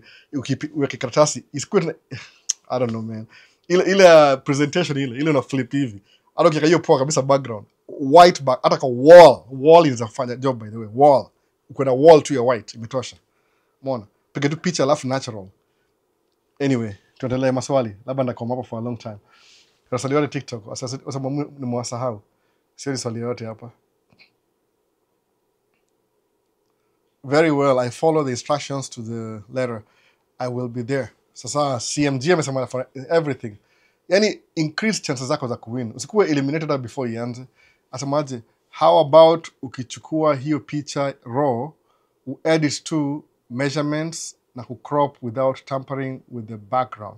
Ndio hivyo by the way, usi mess up na background. Everything wasema white off white. That's it. Simama hapo, lazima mtu apige picha by the way. Acha niseme hivi, kama unatumia kamera uko na 50mm 4 feet away. Sijui 4 feet ni how many meters? Kizi nimesahau hizo measurements. 1 meter, 1 point, hata sijui 4 feet. Uko na 50mm lens, uende 4 feet, itachukua very good portrait. Labda kama kuna zoom, hii kwa wacha nitime simu itaniletea noma hapa. Sawa, nime silence. So utakuwa na ile 4 feet hivi 50mm. Kama ni 75mm labda itakuwa 6 feet. Juu umeincrease ile focal length. Unaona? So kitu kama hiyo 4 feet from 50mm lens, full frame camera. Itakuwa poa kabisa. Wanajua kama photographer atajua hizi vitu, si kitu big deal. Alafu man, enda to place original. So a Victor samaje, hey niaje Albo, always a honor to engage in this live. Good to see you sir. Pole sana last week I was held up kidogo, would have liked to be on the session. Was doing some documentary with some folks. So Victor Ochieng, pia wewe apply green card. So kama student, pia wewe apply green card by the way. Apply green card, itakupatia shortcut. Hata kama uko states kama F1, apply green card. Uko eligible. What's your country of birth? Kenya. Country of residence? US. Unaweza shangaa by the way, unaweza kufavor juko states. kama if I was working kwa hiyo raffle, ndafavor wase. Just I mean, at the end of the day kuna a human being ana control your machine. Algorithm ni human behavior. So I'm telling you, kama uko states pia apply still. Usi ignore. Apply bado hiyo. Apply kabisa. So kuna Carlton nasema Albo leo nimeingia mapema. Pia mimi nimeanza mapema, nimechanganikiwa leo. Fall back 1 hour. Ile daytime saving light imeisha. Tumeingia winter officially. So amesema tuko Dakas, tuko Deine, tuko Ime, tuko ndani. Carlton bado yuko hapa. Carlton hopefully apply story kamaliza. So kuna Juma, Kelvin, VP Albo, long time but nimewahi live. Keep on keeping on. Shukran bana, thank you. Tunaendelea hivyo. Na Vincent asema is tapping in as usual. Nani yuko hapa hivi? Kuna Bantex asema hello Albo. Na Daniel hapa hivi. Alinitext Daniel ama. If I can't get my child's picture since I'm not in good terms with the mother, can I use another child's picture and use my child's details or information? Daniel Muli, kama mtoi wako, kama uwezi pata picha, wewe apply tu kama single. Tuma tu yako. Kwa sababu ukipata green card, kama mtoi wako yuko under 21, ukishakuwa raia, utamfailia bado. Usijali. Yani, hii tu ni entry. Sometimes, kama, okay, hiyo ni very good question by the muuliza. Kama uko na baby mom, kama mimi, mwoga na baby mama. Unaona? So tuko baby mama trouble. Hivyo, kama una baby mama, na nataka kupatia picha ya mtoi mnasumbuana, wewe apply kama tu useme kama whatever kama uko single, kama uko divorced, separated, apply tu kivyako uwin. Sababu utaki kuongeza mtoi na picha mzee iko disqualify juu ya picha ya mtoi. Wewe kuwa tu single for this entry. Alafu baadaye utakamkuambia baadaye ile tu qualify. Alafu utasema na mtoi lakini ako na mama yake. Wataelewa ni tuza happy, hizo happen. So usi bring mtoi wako picha ya mzee ujidisqualify juu ya kubring mtoi wako. Apply ka single. Mimi nasema ukweli sasa hivi bila kudanganya. Apply ka single. Kama umse nimeapply ile kwa hivyo. Akana mtoi wake akapata picha ya mtoi on time. Nikamsha msee wako time inaisha. Utaona mtoi wako lini sijui December. Akifanya hivi. Wewe apply ka single, ukiwin utaapply watoi wako baadaye. Bado watu bring watoi wao. Watasema DNA utaqualify ni mtoi wako by anyway, no big deal. Kama una picha ya watoi wako wewe apply. Kama mko married wewe na wife, wacha wewe apply weke spouse wife apply ke spouse husband. Mko na 2 chances. It's allowed. Naona. Yo kwa rules by the way. Ndio sitapata time ya kusoma rules zote. Maybe next year kama ndakuwa live ndazi breakdown. Nimeona hiki tu ya DV ni poa kuprepare before ifike. Sababu this month imekuwa one of my busiest month job. Hata since sijapumua, hata videos zimepungua, you can tell. But they record video bado, na video by the way, mob sana. Lakini sina time ya kuzi edit. No, sina time ya kuzi edit. So, nilimake hii video thinking how I'm going to edit them. So, kipatia msani editie, alaba atapata ile vile exactly what I want. Muona sasa. Kaka kuna mmoja, naimaza maybe leo ama kesho kitu hiyo, sijui. Na edit kila siku kidogo kidogo. Tulikuwa na Kenyan American Home, alikuwa hapa Minnesota 2 weeks ago. Akapitia kuniona akaniambia mazani kwa job, kuja job, akakuja job. So ndapostia video baadaye. Maybe this week, sijamaliza ni 1 hour kitu hivi. Ama nikata ni part 1 part 2. Nimemaliza kama half an hour saa hii. Niko na kama 1 hour kama 50 minutes hivi left. Ni details sababu anaongea nikiongea. Kuna kamera 4. So ni hard kuedit hiyo mara moja. Na mimi sina time poa. Nikita kuedit mtu yana come anikatia. So anyway, ni hivyo sasa. So kama uko peke yako, uko single, separated, we apply kivyako. Ukishapata green card, utabring familia baadaye. We apply kivyako. Kama uko nadi hauna time, apply tu kivyako. Umalize uende hivyo hivyo. Umeona? Tamalizana naye. Good question hiyo Daniel Muli. So kuna Webster Moseti. Sema, hello Albo, like your content, especially how people self-sabotage themselves. You are being an eye-opener. Looking forward to joining you soon. Hivyo mazee usikue na negative mind. Ina reflect. Lazima ukuwe una emit. Ndio kama kuna vitu mwanga nasikia mwanga niko actively na study vitu za world na try to understand kila kitu. Hasa mkiangalia vile brain zetu ziko designed the way we think about information kwa brains zetu. Hii ni kitu last week 2 weeks ago kitu kama hiyo. Sikumbuki ni when kabisa. Ilisema our brains you get ni kama you download information. Unaona? Unazaliwa bila information sababu kuna ile neural pathways zina grow the more information you have. Na by the way you have the capacity to learn new things every day. So your brains is grow. Your neural pathways na grow every day. So your brain exist could download information.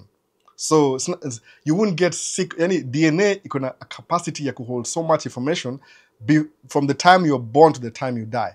Na hiyo ni 100 years. Na kuna ile nasema kama question ile hata within 100 years you've only tapped into maybe a fraction of your brain's resources ya kustore information. Muona sasa. So I mean you can learn as much as possible. Usikuwe tu lazy for the sake of laziness. You can learn new things. Learn new things every day. Alafu mfikilaba nikilearn new things na sawa zile old, alafu nikianza kureflect na ziconnect. There is muongea ni ile kuna books nimesoma na books sijasoma. So ile book nimesoma sometimes naposoma a new book, alafu na relate this new information na ile old na link pamoja sema now this makes sense. Nimusema kusoma book ni muhimu sana. Kusoma book, by the way, read a book. Naona. Soma hizi books za last week hizi kama hii. That's the play upstairs. The psychology of money, for example. Hii camera iko bright wasije kama naona. The psychology of money. Also TikTok. Naona. The psychology of money. Wasema okay, I don't need to know the psychology of money. Hii camera wasije kama inashow poa iko front facing camera. Take the nini. The psychology of money. Timeless lessons on wealth, greed and happiness. Okay, sawa. I don't care. I think I know everything. But what does Morgan Housel think of this topic? Somo skibla amesema kwa nini intimately flip the pages. Usemeniaje kama nikifungua topic moja sijasoma hii book bado by the way. So I'm so apology. Says won't be anything. I'm so sorry but ndawaambia it's coming. The Man and the Car Paradox. The Man and the Car. I'm looking forward to chapter 8. No. I'm not publishing a book kwa nini. Hii kamera hii hata ioni kitu yote. Sijike naona out of focus. Iko too bright. Ningelewa hiyo ISO iko too nailoa. So no one is impressed with your possession as much as you are. So, that's what he thinks about the man and the car paradox. No, sasa. So hivyo. So yani ni captivating when you think about it. Hii ni book inaitwa The Psychology of Money. Chapter 7. Wale chapter 7 ndio hiyo. Yani hadi chapter freedom. Controlling your time is the highest dividend money pays. My goodness. Delicious. How many pages is chapter 7? Angalia. Hata nasoma hii leo jioni nimalizane nayo. No. That's what he thinks about this thing. Kusoma book ndio hivyo. Angalia kama yasema kuna graph yasemaje, technology need 57%, telecom percentage of companies experience catastrophic losses. The utilities ndio are the worst losses, 13%. I mean ile see utility tailing your win, chapter 6. You can be wrong half the time and still make a fortune. My goodness. I'm insisting. I'm sorry.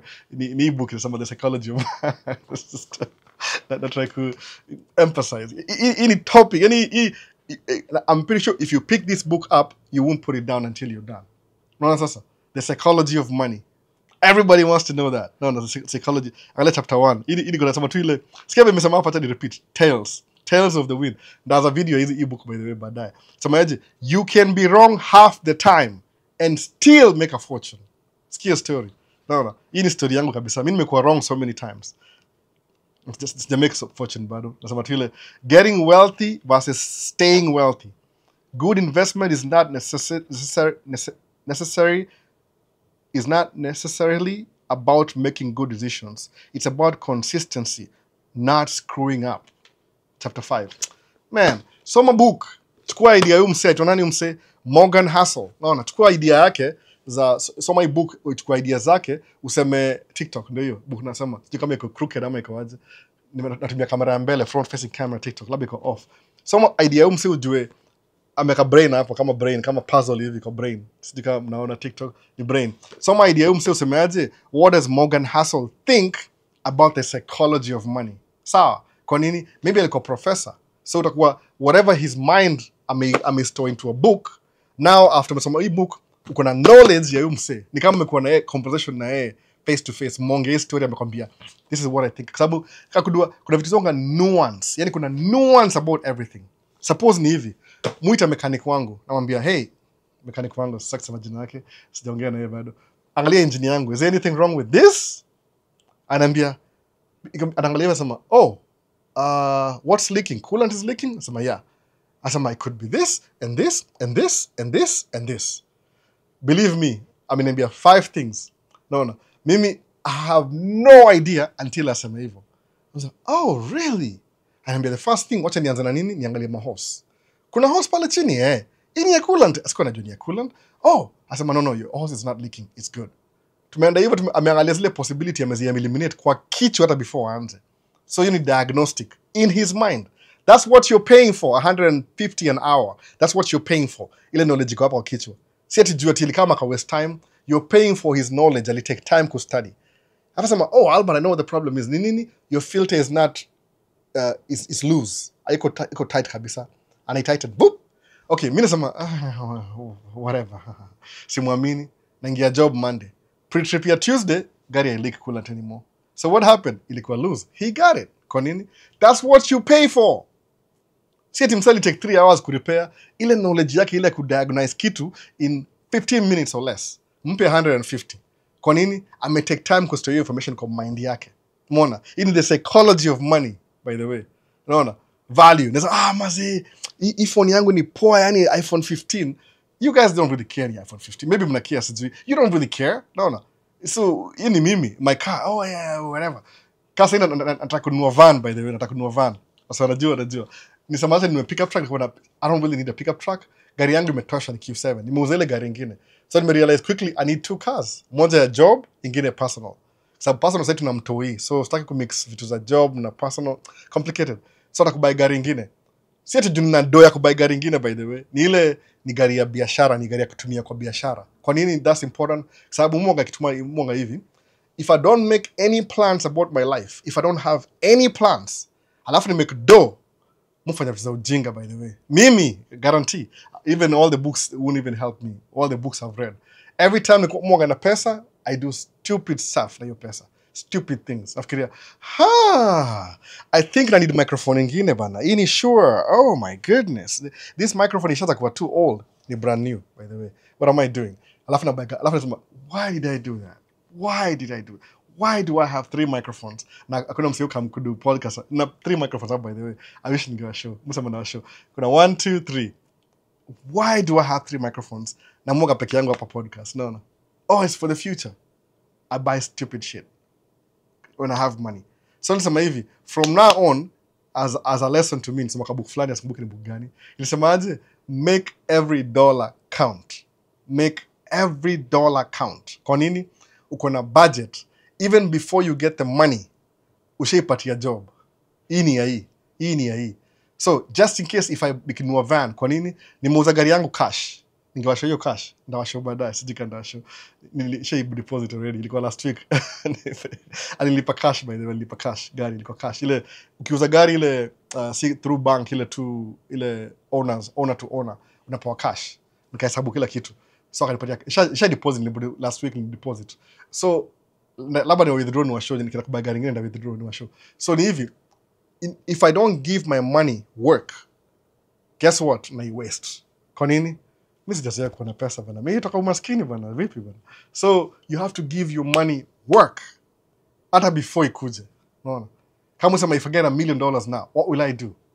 Nikipata $1 million saa hii, ile tu nimewin whatever, 30 million. I'll stop thinking nachukua hiyo pesa, nivae zile surgical gloves, nichukue hiyo pesa, niende kwa bank, nitafute ile inaitwangaje ile interest earning savings account, ni dump huko. Alafu niangalie kando kama I never made that money. Kwa nini? Because I know if I think about it, itaniharibu kichwa. Ndakuwa cheesy. Nafikiria, I've never been to Japan. Hiyo ni impulsive. Don't do that. Sometimes upata pesa hivi, don't even think. Yeke kando. If you don't know, savings account. Sawa. If you don't know, sahau. Kwa sababu itakuchanganisha kichwa by the way kama hujazoea. Guarantee you. Mimi kuna pesa at least hizo nimezoea kumake macheck kubwa. The first time ni throw off kabisa, nilikuwa tu cheesy. Unaona? Unaingia wewe acha tu. Tuendelee swali. Nasema vitu baba hapa naambiwa ni personal testimony. So asemaje, eti cropping ni editing, then how will you get the dimensions without cropping? Unapiga picha Suleiman, kuna camera, kama kuna full frame camera 50mm lens, ata move physically, sababu ni kama lens yako si zoom, hata zoom ni mbaya. Zoom lazima isikuwe na variable aperture. Asijukile na maanisha ile the best thing ile uchukue 50mm alafu una physically move the camera mpaka ipate hiyo face kabisa, alafu unapiga picha. Unaona, itakuwa of course ata edit kidogo, lakini ile itakuwa ile umekatwa ile kama ni tongaje hii portrait hivi, ata trim hizi sides hivi. You siku edit ni kama umekata off ile parts necessary. Very simple. Edit ni ile actively una lose my pixels. Hiyo ndio where the problem is. Umeona, lazima kuwe na full frame camera alafu kuna very high megapixels. Kama yangu yoga na 32 ama tukaa hiyo. So you need 600 by 600. Ina matter by the way. Unaweza edit lakini ile professional. Basi ati ku edit background ile si ile editing ile ya Instagram, hii ni ile ya photography ile. Unaona? Unapiga picha raw. Raw ni ile iko flexible. Raw photo alafu una edit. That's what it means by that. Kuna swali lingine nimemiss hapa tena. Sijui. But anyway ni hivyo. Make sure every dollar uko naye, every shilling whatever, kuna job naye. Juu mimi na buy van by the way. Hata nishaenda shopping weekend. Singe record ilikuwa kitu.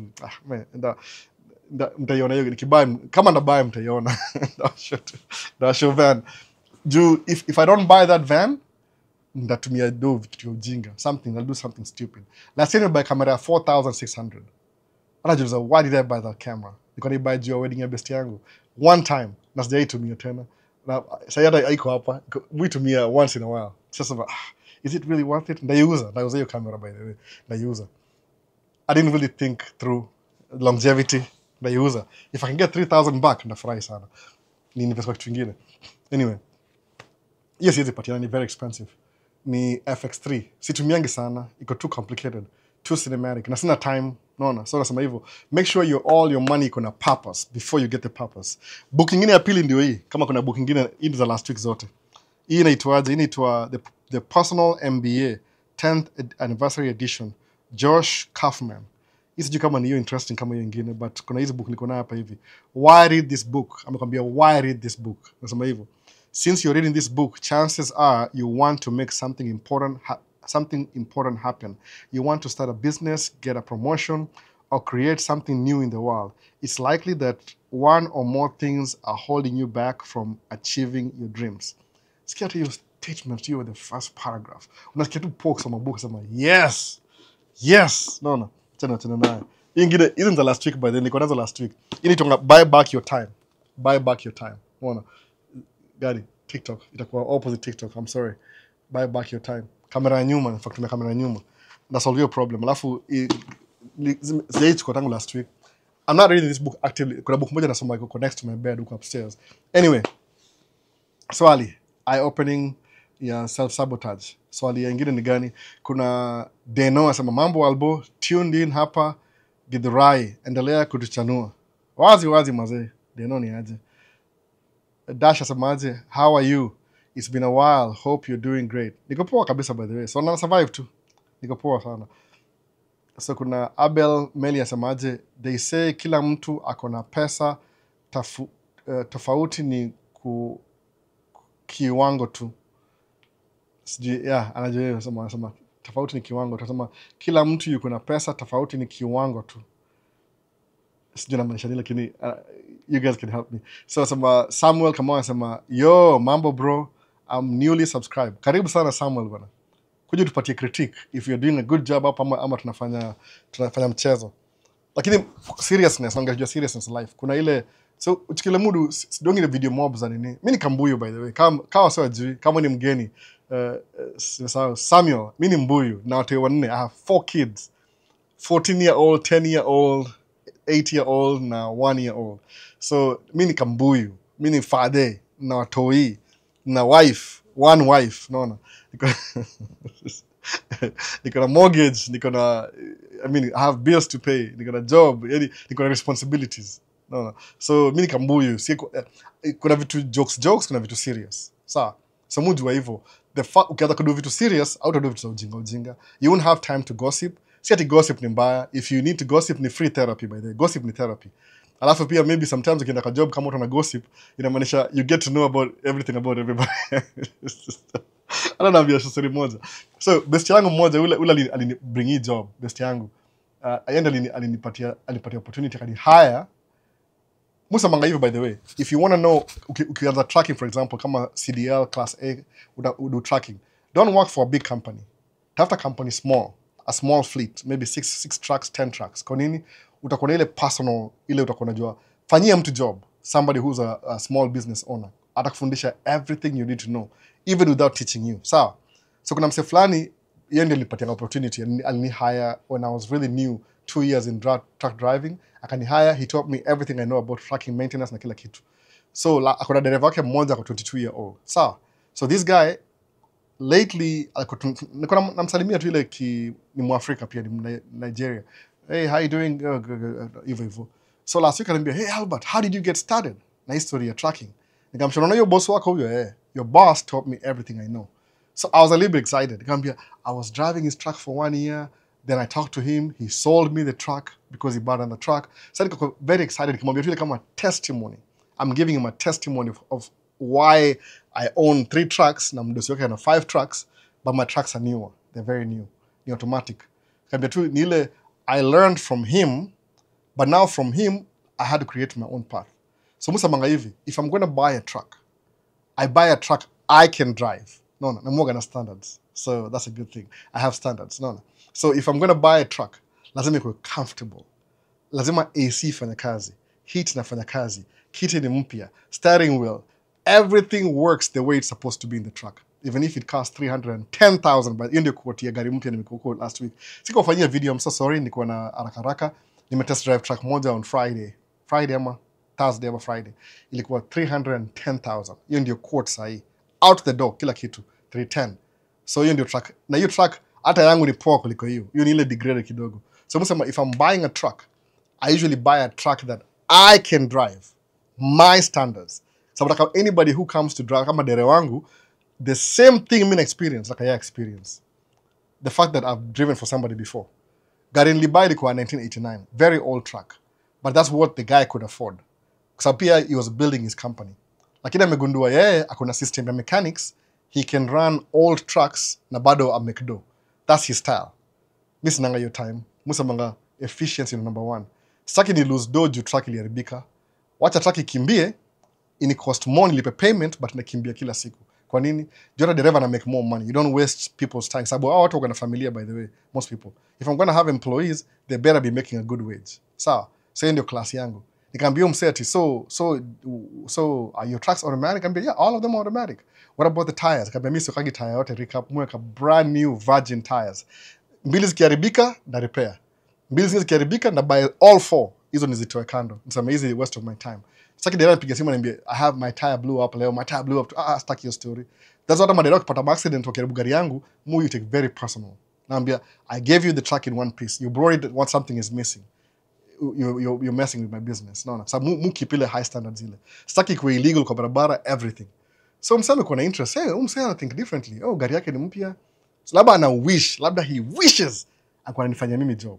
Sawa, sijui, but the way ana behave ni kama ana wish. Man, I wish I drove one of your trucks. Kwa nini? Truck anaendesha ni poa, but ni mzee. Ni mzee sana. Ni mzee. Sometimes vitu zina go out zile za old age problems. So kamwambia, by the way, what you do kana umse, muendeshe for a while, lakini in the future, 2-3 years from now, think of buying your own truck. Do uta learn from here, afundisha everything you know, then uta buy your own truck alafu uendelee na biashara yako. Move kila mtu ana ile mimi si gatekeeper. If you come drive for me for 1 year, alafu kuja the second year nakubali. The third year mimi nakufukuza. I'll fire you. Kwa nini jisai umetakuwa too lazy? Inafaa kuwa na truck yako. That's too much. Mimi sitaki kuwa the best employee of the month. Hapana. Wewe ndio gari yako pia uanze hizo shida. Ujue hizi vitu sababu uta advance. Waachie mtu mwingine hiyo chance. Nikamshow hivyo. Akaenda kabonga na mdosi wake. So na fuel truck on Friday ama Saturday. Friday. Sasa kama ati, hey Albert, hey how you doing bro? I'm doing good. Do you have a problem with me or something? Na mmoja, hey kwa nini mse? Ati mazee, you know, my driver was telling me that you told him to buy his own truck. So why did you tell him that? So nashindo, ai mse. Kwani sasa nataka na geja haraka. Wait a minute. Sikuongea na yeye na ile ill motive. Niko naongea na yeye ile kama nikamshow, ai una sound funny sana mse. Kama uko na ile accusatory something. Is this something that I told you that I'm not supposed to? Like, no, but my other driver, you told my other driver where he could buy his truck too. Ili kama 5 years ago. Nikamwambia, mse wangu. Huyo dera pia mbona kuniambia that you will catch feelings? Kambia, huyo mse, ule mse kwa kudrive gari ule Msomalia, alikuwa na gari mbili already. Oh, I didn't know that. Alafu hakuambia kwa nini? Alitaka kuja kudrive gari for a while, apate experience ya job. Alafu buy truck yake. I knew that from day one. So kama alikwambia ati aliuliza mimi where to buy that, nikamwambia he was thinking about it already. Wali kwa tu opportunity for a few months. Alafu akuache. Mona, there's no hard feelings. Oh really? Na kambia udera wako, I don't know, maybe I should not be talking to him then. Sa mimi aliniuliza swali, I got excited because you taught me everything I know. So kambia tu advantage ya kufanyia job ndio hii. Sawa. Sijui kama tulisolve your story, but niko na kama li catch feelings. Like me being on the safe side. Huyu mtoi ako 22 year old. Next week na avoid kama plague. Takutu hi do good. Sababu msai ni mjinga namwambia advice ya kuwa na upward mobility and ananiuza kwa mdosi wake kama niko na malicious intentions. Msai nikwambia buy truck yako, how malicious am I? If I'm giving you tips here to make more money, to increase income yako by 3 or 4 times, mbona uende unistaki kwa mdosi wako? Wewe ni mjinga, you're stupid. No, I'm sorry nasema hiyo jina, but ni stupid. Nampatia siri alafu ni kama anakuniseti. It's stupid. No. Maybe that's like a 22 year old and drive mzee truck gari mzee anamsumbua kichwa kila siku. Anyway, hii ni sababu example sahi. Kuna wase hata uwezi wasaidia. No. Nako 22 year old, this young kid, imagine. Akiba atakuwa na truck 10. Kuna mse fulani yuto nani, yoni watch by there. Yoni fuata si Maisha States, yoni fuata ile channel yangu to Al How. Hata ene niambia, "Hey, I know you. You Al, right? Al How." Yeah, you know I'm subscribed to your channel. We mse Hey, maze. Unajua ana track ngapi sahi? Hata ana track mob, ana track 4, ana trailer 15. So, hiyo trailer 15 inamaanisha amelisia wase trailer, wanammekia do. Umse ni multi-millionaire. Na ako 29. Ameanza kama ako 24, 5 years ago. Ni mgoso. Okay, disclaimer, ni mgoso. So, mgoso, probability yao iko faster than sisi. Lakini still, 25, multi-millionaire 29. Umeona? Sasa na threaten hizi makampuni zimekuwa hapo for a long time. Kampuni yake itwa Beach Transport, by the way. Look it up, kama za look it up. Beach Transport. B-E-A-C-H. Beach Transport. 29 year old, ama 31, sijui kama nimesahau miaka yake. But alikuwa ni follow kama 5 years ago. Ana ni multi-millionaire. Hata ana mtoi, kuna wife yake au run business pamoja. Labda anapata mtoi this year sijui. Multi-millionaire. Ameanza juzi hapa na track ya mtu kama dere. Unaona? 4 years, 5 years ago. So, yeah. Na ni mgoso, so it's different. Ni mgoso, lakini still, kama alimtake 4 years, Mwafrika itakuwa 8 years. Multi-millionaire. No. Anyway, example tunawapatia. So, Macho Zukumunda asemaje, tuambie kidogo kuhusu investment plans ambazo mtu akifika US anaweza kufanyia kazi ili fanikiwe financially in the US. Mungi hizi vitu kila siku. Utafanya hivi, wacha nipatie. Macho Zukumunda ni best yangu sana. Very active. So jamaa hana akili, backwards minded. Ndio hivyo by the way. Safi Maisha states. Also Kenya tracker, tupe tip, ni poa. Mufanya local by the way. Kama ni over the road sijui, labda natafuta Malcolm awaambie. Malcolm ndio fanya. Malcolm ako TikTok. Yo fanya nini over the road. Mimi na watoi, I don't go over the road. Waste of my time. I'm sorry. Naweza ongea hivyo sahi. Waste of my time. So nini na watoi, I have to see my kids every day. I live for my kids. That's what I do. I live for my kids. So the opportunity, ukipata license alafu kuwe local, bila experience, kama huyo msee alimiss meeting yangu, alijimess up vibaya sana. Ajui atakamkujua baadaye kila ni lose. Unaona? Angalia ile song ya Eminem. Sometimes mtu get one chance in a lifetime. One chance. Ukimiss, imeenda. Na imekuacha kabisa. Mwani ya kutoka kabisa. So, Macho Zukumunda ni hivi. Ukamstate the first year, i write off. Hiyo itakuwa labda ile culture shock na una transition. Mindset, financially, establishment, kila kitu. After first year, in case ukiamua kwenda tracking, enda uendeshe mtu for 6 months to 1 year. Then buy your own truck. It doesn't matter how scared you are. Hata ukiambiwa truck moja ni $500,000. Bora wamesema you qualify, nunua, usijali. Kwa sababu watu wakana ile, wacha niwapatie example mentality. Naambia msee ni aje, Albo, truck ni how much sahi? Dump truck. Naambia 310,000. Mazi. Last time sana fikiria hivi. Sikia tu kama ni uongo ama ni ukweli. Sasa kuthink. Mimi sahi ni CNA, mulipwa $20 an hour. Alafu $20 mufanya kama 40 hours a week. So nachukua 20 by 40, hiyo ni 4 times 2, hiyo ni 8. I make 800 a week. Alafu toa taxes, labda nabaki na 600. 600 times 4, 1200, 2400. So, Albo, na hiyo track ya 310,000 ni how much every month? Kama 5,000, 6,000 hivi. Sometimes nafikiria, as a CNA, una make 2,500. Unajiambia wewe mwenyewe, siwezi afford hiyo track. Siwezi. Msikia kama wewe ni wazimu nini? Kwani do you think utabuy hiyo track alafu kuwe CNA bado? Practically, think about it. No. Do you think utabuy track ya 310,000 alafu kwa kule madabo kwa tena CNA tena? You think about it. No. Do you think utafanya so many books. Kuna lifestyle ile, okay, today, leo naweza kuwa mimi ni truck driver, owner, operator. Naendesha gari moja itwa Sidam. Moja, sawa. Make how much? 120 an hour. Sawa. So 120 hiyo ni gross ya business.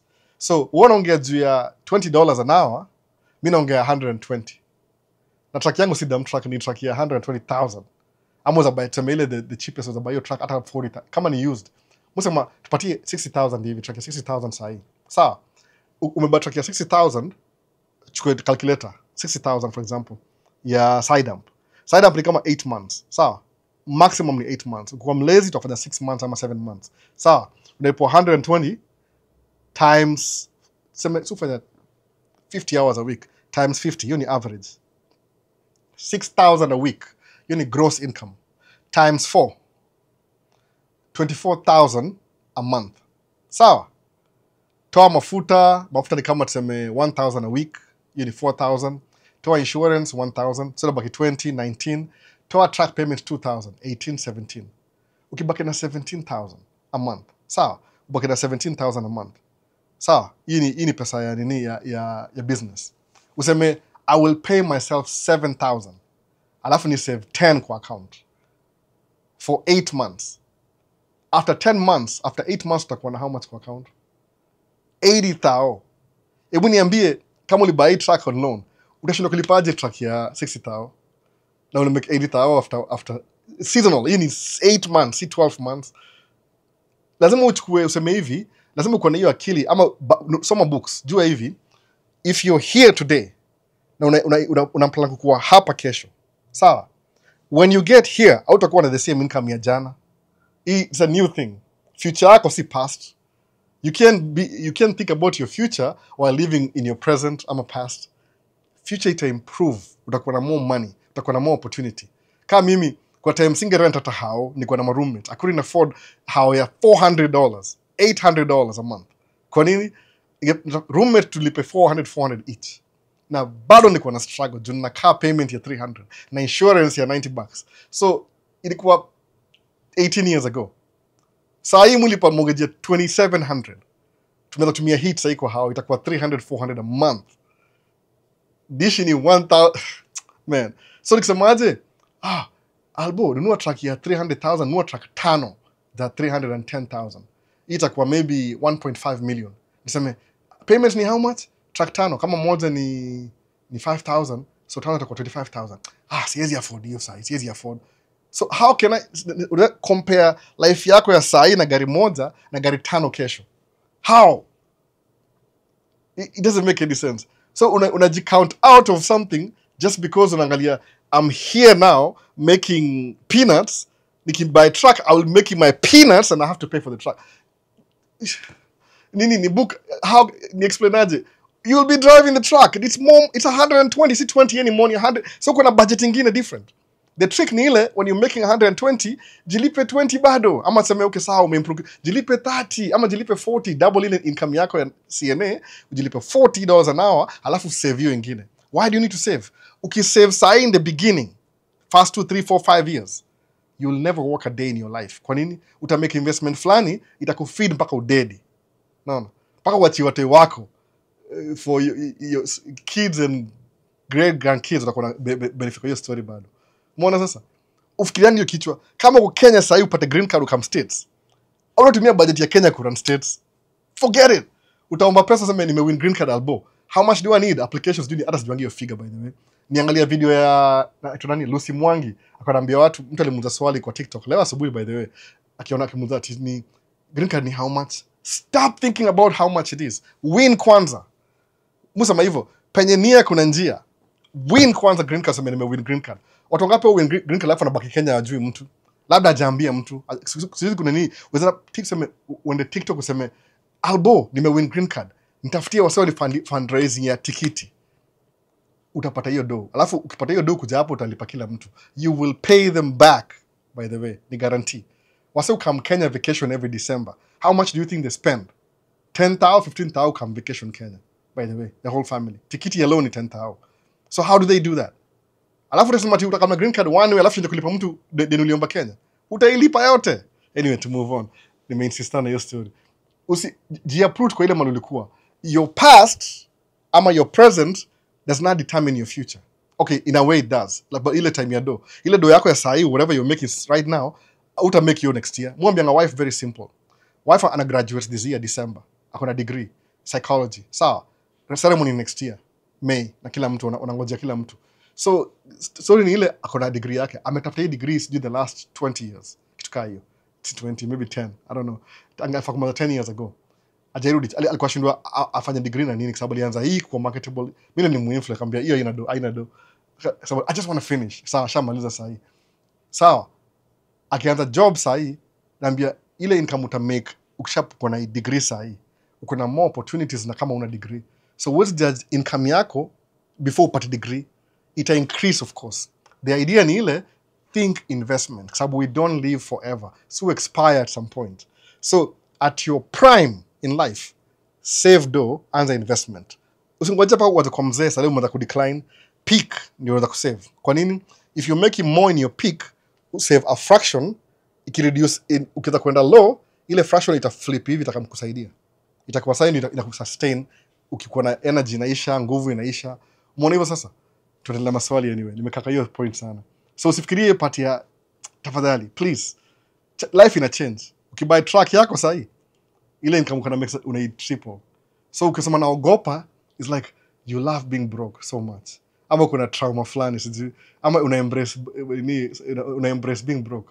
Oh, you know, I feel so bad that I'm gonna miss being broke again. Sijui whatever. Kama una miss sana. Utaenda therapy. Alafu sema therapist helped me. I miss being broke. You know, I was so broke. When to therapy. Ilipia to therapy when come be too. They'll make you feel better about being broke. I don't think you'll ever do that. Na joke tu lakini. Ningapi side truck? Side truck unanunua truck ya kama any truck day cab preferably sababu ya weight. So lipo na weight pia saa zingine. Ule customer lipo na weight wanakulipa per hour. So unanunua day cab. Day cab kama mu prefer Freightliner ni common. Kama ujui unafanya nunua truck iko na clearance kidogo juu tuko off road. So enda off road. Naweza suggest truck kama Western Star ile iko na set fourth axle. Ama Freightliner Coronado but iko na clearance at least maybe 15 feet from the ground clearance. Ni poa hivyo. Alafu unaenda una install PTO. PTO ni ile pump, ile ya kupump hydraulic. Kama sometimes gari itakuja kama ni gari inavuta fuel tank itakuwa na installed already. But preferably utapata kama ile gari ya 4 it costs about 10,000 to install. Ile kampuni inafanyia they will do it for you. Alafu utawalipa pole pole. Everything unaanza na credit by the way. Ukishanunua hiyo gari alafu una lease trailer yao. Una lease trailer yao by the way. When you lease their trailer ni 120 an hour. Job ni 8 months. Sawa, 8 months maximum. Inaweza 9 but nasema tu ile average ni 8 months. Sababu ni seasonal. Alafu after that 4 months utaenda Kenya, utaanza whatever you want to do ni shauri yako. Mu rest by the way, mu rest. Juu saini na gari mbili ile ndio mu track yani hii principle. This is my principle. I'm trying to buy back my time. No. I'm buying back my time. Hiyo ndio principle. That's what my book nielewe. You want to buy back your time. Una invest, una work hard, then you start working smart. Useme I'm working smart from day one, utakuwa broke. Lazima work hard in the beginning, build, ndio uweze work smart baadaye. So ni kama 60k, 30k depending na wewe. Preferably, preferably anza na gari unaweza afford. Usiende too expensive, usiende too cheap. Hapo katikati ile. Jutaki kuwa na maintenance issue, utaki maximize 8 hours. Juu kama ni 8 months, kazi ya 8 months, na gari iko na mechanical problems, alafu ume lose 2 months, hiyo imekuwa 6 months. Ume lose income. Naona? Hii si game. Tafuta gari iko sweet spot. Ile not too old, not too new. Wanzia. Sababu pia you're new. Ile itakuwa na dings na whatever. Anyway. Wanzia hapo. Alafu the more experience you get, the more efficient utakuwa. Alafu ndio ile pesa ile extra invest kwa expand your business. Hiyo ndio trick. Usikwamie tu hapo. Watu wengi ukwamia hapo na kuwa comfortable. Wanasahau wanafaa kuinvest for their future. Sasa so Zakamunda umesemaje?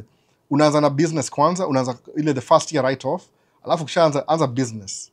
While you're doing business, live within your means, invest in something. Nunua nyumba by the way. Nyumba ni investment moja poa sana. Imekaa tu chini in a hold over time. Nyumba ni poa sana by the way. Just buy a house. Usisikie story mob. Kama unaweza afford, ile unaweza afford by the way. Any house, you appreciate every year. Hata kama unalipa mortgage ina appreciate, unapata tax write off, kuna benefits za kuona how by the way. Usiangalie ile gava lazima imake do. Watasema oh ni expensive whatever. Nunua nyumba. Ile ndio the best investment kununua nyumba, ile mortgage. Kwa sababu ina appreciate over time alafu una pay back. Ukilipa rent is like you're paying somebody else's mortgage and you don't benefit na kitu yote, unalipia mtu mwingine. So nunua nyumba in number 1 kama jukili unafanya. Anza kulipa hiyo mortgage 2, 3, 4, 5 years. Sometimes you can borrow from your equity in your house to buy your first truck. Alafu we pay back pole pole. Sababu nataka increase. Nobody will come and rescue you. Lazima umake hizi moves peke yako. Unless una bahati kama mademo za wale wana mtu millionaire, you labda fast forward ashakwa mdosi already, which is rare by the way, but just in case. Bahati ile tu 1 out of 10 million. 1 out of a billion. Naweza sema hivyo. Hata sijui percentage ni ngapi. Lakini kuna every move itakuwa move yako. You have to make your own moves. Usingojee Albo akamkusaidia. Albo atakupatia free information. You have to do it. Nike, just do it. Unaona? Alafu uendelee hivyo polepole. Hakuna kitu specific. Ni ile tu your attitude. Utakuwa poa na your attitude. So Edwin Kim asemaje from Poland. Hapa imekuwa long time though. Edwin Kim yuko Poland. Imekuwa long time though. Huwa na kucheki kwa recording. Hakuna shida baadhi. Kama una recording, comment pia. Baadhi kama watch, comment chini. Inasaidia, unajua your good questions inasaidia mtu mwingine ule ako too afraid to ask. So kama una question ni poa sana ile engagement. Ukiuliza swali inasaidia mtu mwingine.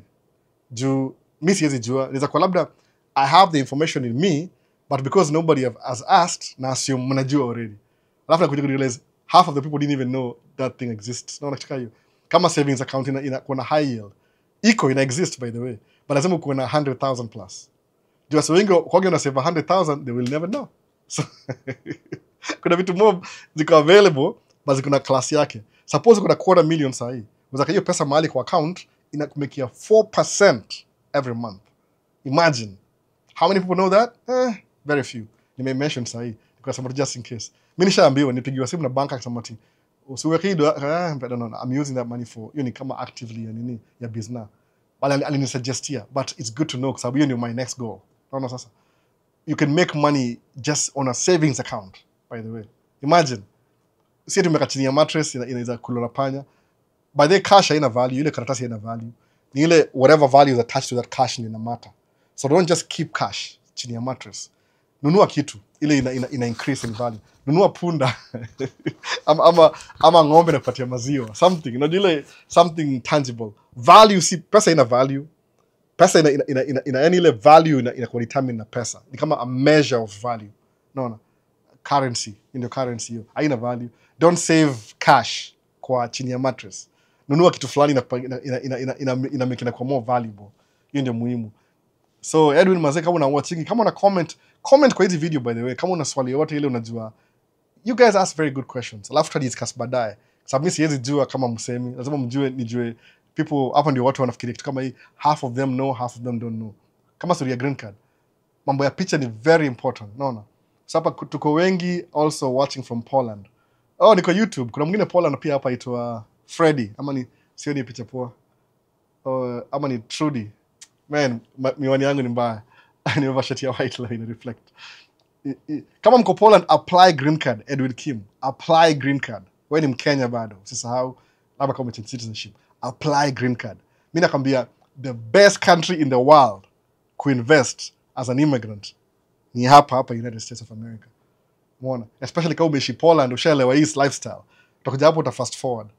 Ushai test hiyo nini. Hata kama uko Middle East, ile tu life ya Middle East, Qatar, Dubai, hiyo ni first world. Ukuja States, angalia Paul. Paul, sijui Paul nampanyaje nimletea hapa kwa YouTube. Paul yani aku chap. Naona. Paul yuko sijui nimwitaje Paul. Paul ana era by the way. Ni mgeni amekaa hapa 1 year anaendesha truck sasa by the way. Already 1 year in. Na si over the road, ako na wife yake every evening. Na ana make 2,000 a week. 1 year States. Paul. Naona. Ako chap. I waste time. Yako yani ako focus, yani laser focus kabisa hivi. 1 year. Mimi nampatia 2 years uone. Nimwambia Paul utanipita wewe. Utanipita vibaya sana. Which is okay. Nam celebrate bado. Kwa nini? He is young, akona energy. I'm old. I'm getting old. So kuwa na ile laser focus. Hizi ma countries ma Poland nini ushaona hiyo lifestyle. Hapa you'll make it a reality hapa. Just do Poland iko aje? Sijui yenyewe, siwezi jua. Mua chuma video fupi hivi. Labda mniambie. Labda muanze channel pia nyinyi. Sasa Albo uko sawa? Sabaje Albo uko sawa watching live from Alabama. Msa Alabama una vote bana. Unaenda kuvote. Usisahau kuvote msa Alabama kama wewe ni raia. Unaona, vote, end of vote on Tuesday. Ama kama una early voting.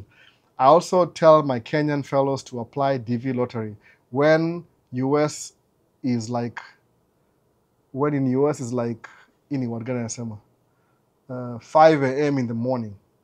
Oh, sasa nasema hivyo. Apply green card. Hata kama uko Europe na wewe ni Mkenya. Kenya is an eligible country. Endo apply. Kama uko Europe, unaenda kupiga picha haraka.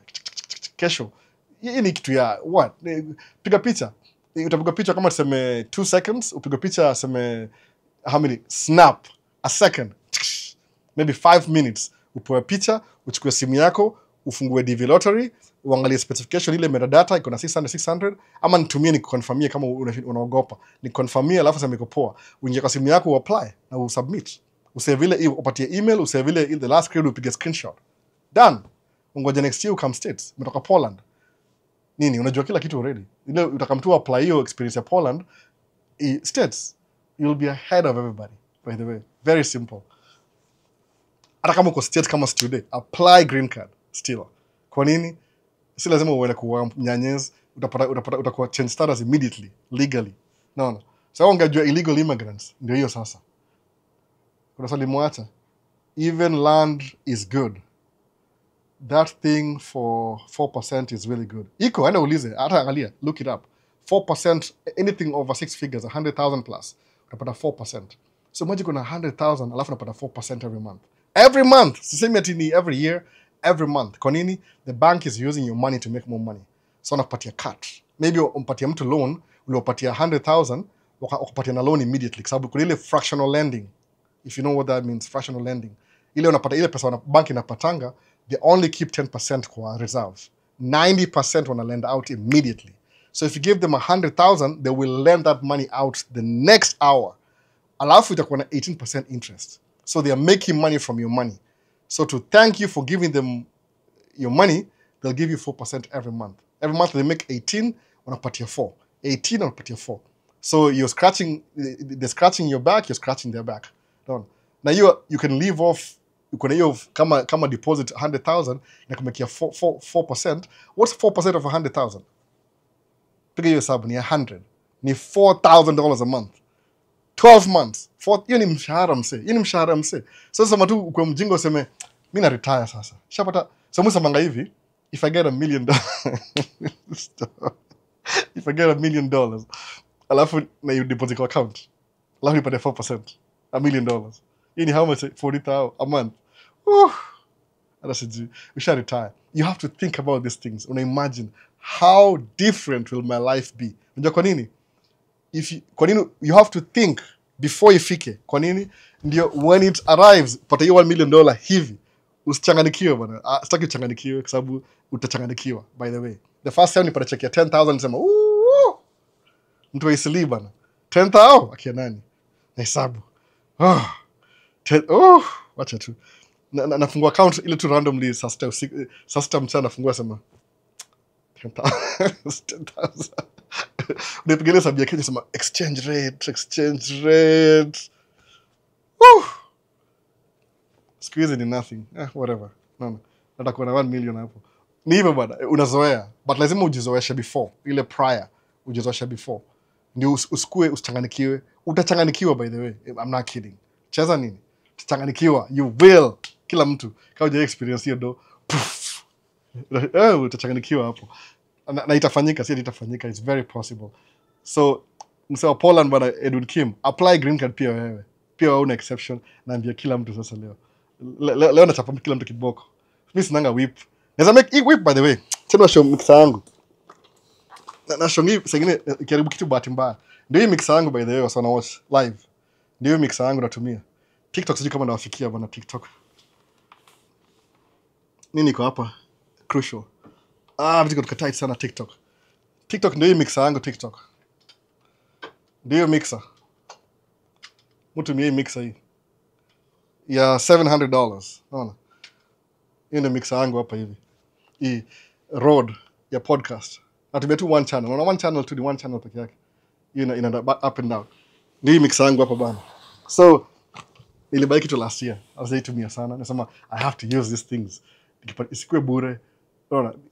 Hii ni overkill. One channel ni consider is 4 channels. Natumia. So ndio hivyo bwana. So Hadubini TV sema vipi tuko hapa locked. Hadubini TV. So nani connects hapa kuna Kevin Otia sema Albo tuko locked watching from KSM. Hapo ni Kisumu Dala. Ilikuwa nini mbuya kwa amekaa Kisumu sana by the way. So CMG asema very well I follow the instructions to the letter. I will be there. apply to the best, jipatie the best chances ku win green card. Msee, I don't know what to tell you. Ni kama cheat code. Naona. Siku yetu ya uzetu kwa mwa Kenya. Ni kama kuna leakage ya exam, KCSE, ndio green card. Utakamna kila kitu. Mimi nimeanza business kama na green card, by the way. Mwana hiyo 10,000, I was making 10,000 a month na green card. Imagine, sijakuwa raia bado. Hata when I became a citizen, nothing changed. Nile nilikuwa debt free by then. Nilikuwa debt free when 2015, debt free kabisa. 7 years states. Na hiyo debt ni-accumulate kuja states. Naona sasa. So siku hizi, I mean, I don't miss being in debt. Musema tu, I want ni make sure pesa yangu iko na job fulani. Naona. That's why I buy van, but like buy pickup truck ni enjoy. Wase mu driving Ram 1500 limited ama tungsten ya 80,000, that's a waste of my time. Na buy van utility. Nibebe nayo parts na kila kitu. Kama job hakuna na beba nini nitongaje delivery ya Amazon na van. No van, by the way. I'm serious, no van. Nimedecide no van. Siwezi nunua gari luxury, utility. Niko more utilitarian. Kama ni party ya utilitarian party. Na nunua van. Hiyo ndio my next move. So new pickup truck na nunua van enclosed. Kama ni photo Facebook utaiona, nimeipost kwa Facebook mahali. Ile niliona last week. Nimeona mbili, nimedrive mbili already van. Nimedrive truck moja pia. Singe make video, ilikuwa truck brand new. I mean, na shop around ni 310,000. But kuna plus minus. Kuna discount due at the end of the year, uza get a discount poa sana na truck due. They want to get rid of stock here last year. So I believe napata interest. Why am I looking at trucks? Neza buy truck, by the way. Niko ile in the market. Hiyo very weird. Nikifikiria hivyo. Nikifikiria vitu hivyo mu end up nimezibuy. Na si ati niko na do cash na leverage credit. I'm leveraging my credit. Kama sasa ndapewa zero down. Umeona? Kwa nini? I've been in business before. Bank wamenijua, nime-establish the relationship. So I can get zero down on a truck sahi. Kwa nini? Nime-earn your respect. Juu nimelipa truck for the last 4-5 years. That's what I'm talking about. Una leverage. Na hitu ni tracking ile mufanya. You have your other business. So kuna business ingine do the same thing. The same principle. Business in the same principle. So kama inaongea juu ya tracking, chukua hiyo business, i-transfer in your ile specification you need. Juu wengi fikiria labda muambia tu kuwa track. Hapana, unaweza kwa labda wewe ni CPA. Unafanyia wasi accounting every month na unafanyia wasi naongea juu ya Owen ni CPA. Tulikuwa naye 2 weeks ago. So kama CPA, apply kwa business yako hizi principles. Sababu business principles ni kama almost the same across the board. Umeona?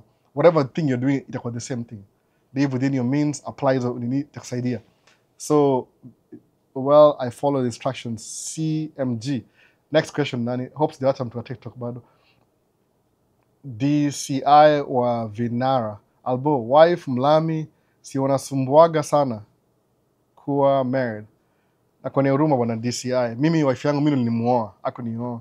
So hiyo ni kuna difference. Unaona? So mwambia kama hujisikii kuolewa anymore, unaweza ishia tu. Unaweza ishia tu. Ni difference ni ile. Unamuoa ama unaolewa. Hiyo ndio difference. So sometimes as muoa na according to yeye ni kama yeye alikuoa. Unaona, lazima umwambie listen. Unaona? Kama mimi wife iko very simple. Mimi nimwambia hivi. Mulipaga hao. Mulipa simu yake. Mulipa insurance yake. Gari yake ni kama nimecreate a system ile gari yake inalipwa pia. So yani technically nalipa kitu yote namsumbua. The only things lipangi kwa mama ni student loan. Jizo ni zake. Hiyo ni personal project. Hiyo si mimi. Kwenda chuo na kuchukua deni ni yeye. But mumu encourage, mumu this is how you're going to pay it off. Nampatia ile strategy. Ajai take seriously kwa sababu ako very comfortable, whatever, mimi sijui. Lakini mimi ndo nimuoa. So na try to make life yake easier ndiye akuwe mother kwa watoi wangu. So even nimuoa, hiyo ndio principle yangu. Nimuoa. So kama wewe uliolewa itakuwa different. Ama kama ulimuoa ukamwacha kuoe itakuwa different. Mara mob ni income inequality. Ukienda uwe mgosa na make more money than you, ata expect more from wewe than yeye. Ndio muambia wase hivi. Ukipata ukuja hapa states kama student F1, alafu ikabidi uwe mgosa ndio upate makaratasi. Ni ukweli kitu happen kila siku, sidanganyi. Ukiwa mtu raia utapata makaratasi atakufailia ku change status. Alafu uwe dem mgoso, labda akona more money than wewe. Ukiingia kwa hao, osha hiyo nyumba. Kama unaishi free the first year. Soma shule, kuwa mtiifu. Lakini ni game plan. Usimwache akunini kwa sababu mu believe hivi. Wewe mwenyewe unajua kama kila mtu ana dreams zake. Kama niambia wife, kama unataka kuduchuo wewe duchuo. Like kumbuka we are running a business. Do chuo yako lakini usiwache lean side moja alafu kill business. Business iko more important than chuo. Sababu chuo utamaliza. Sababu why do you go to school anyway? Kupata job. Sawa. But wewe kuna do, you're making money before hata uende chuo. So wewe enda uoe demu. Kama kuna do kuliko huko chini, jaribu kujibuild ufikile level ile pia kujikurespect. Sababu mademu respect mtu ana make do. Kuna mademu kwa chat. Kuna mademu wasema ukweli kabisa. Mademu anaolewa. Si ati mimi niko 100% perfect. Naongea tu ile generalities. Sawa. Demu anapenda kujua somebody's taking care of my needs. Si mchezo by the way. Si ile girlfriend, boyfriend. Hii ni wife. Hii ni story marriage. Mademu upenda mse who takes care of me. Period. Naona. Ndio pia adu hizo vitu zingine. Sababu ndio sisi tuko structured differently. Mademu hawananga ile tu si wote but a good percentage of them out kama mtu anawachunga taken care of. Sawa. Zile vitu zile zinawasumbua kichwa sana kwa sababu kama sasa mtu apelekewa chuo au drop chuo au apik kutoka chuo au asaidie na homework au apeleke appointments za hizo kama watu hiyo kuna hizo appointments kama kuna homa waende hosi urgent care immunization kwa hizo vitu za nini. So msema mimi naji excuse I'll do it if I really have to, but namcreate opportunity ya kuendelea free space ya kuraise watoi kama kuinvolve na affairs zao. So what do?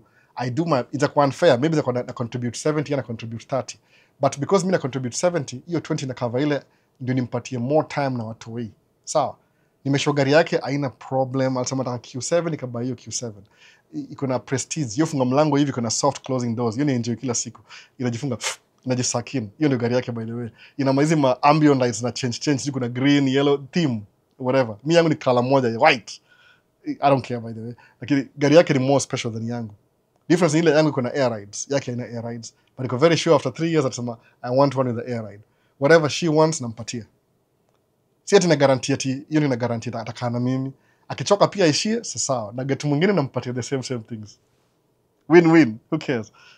Itakuwa kama brand new, itakuwa low mileage. I'm just kidding. No offense.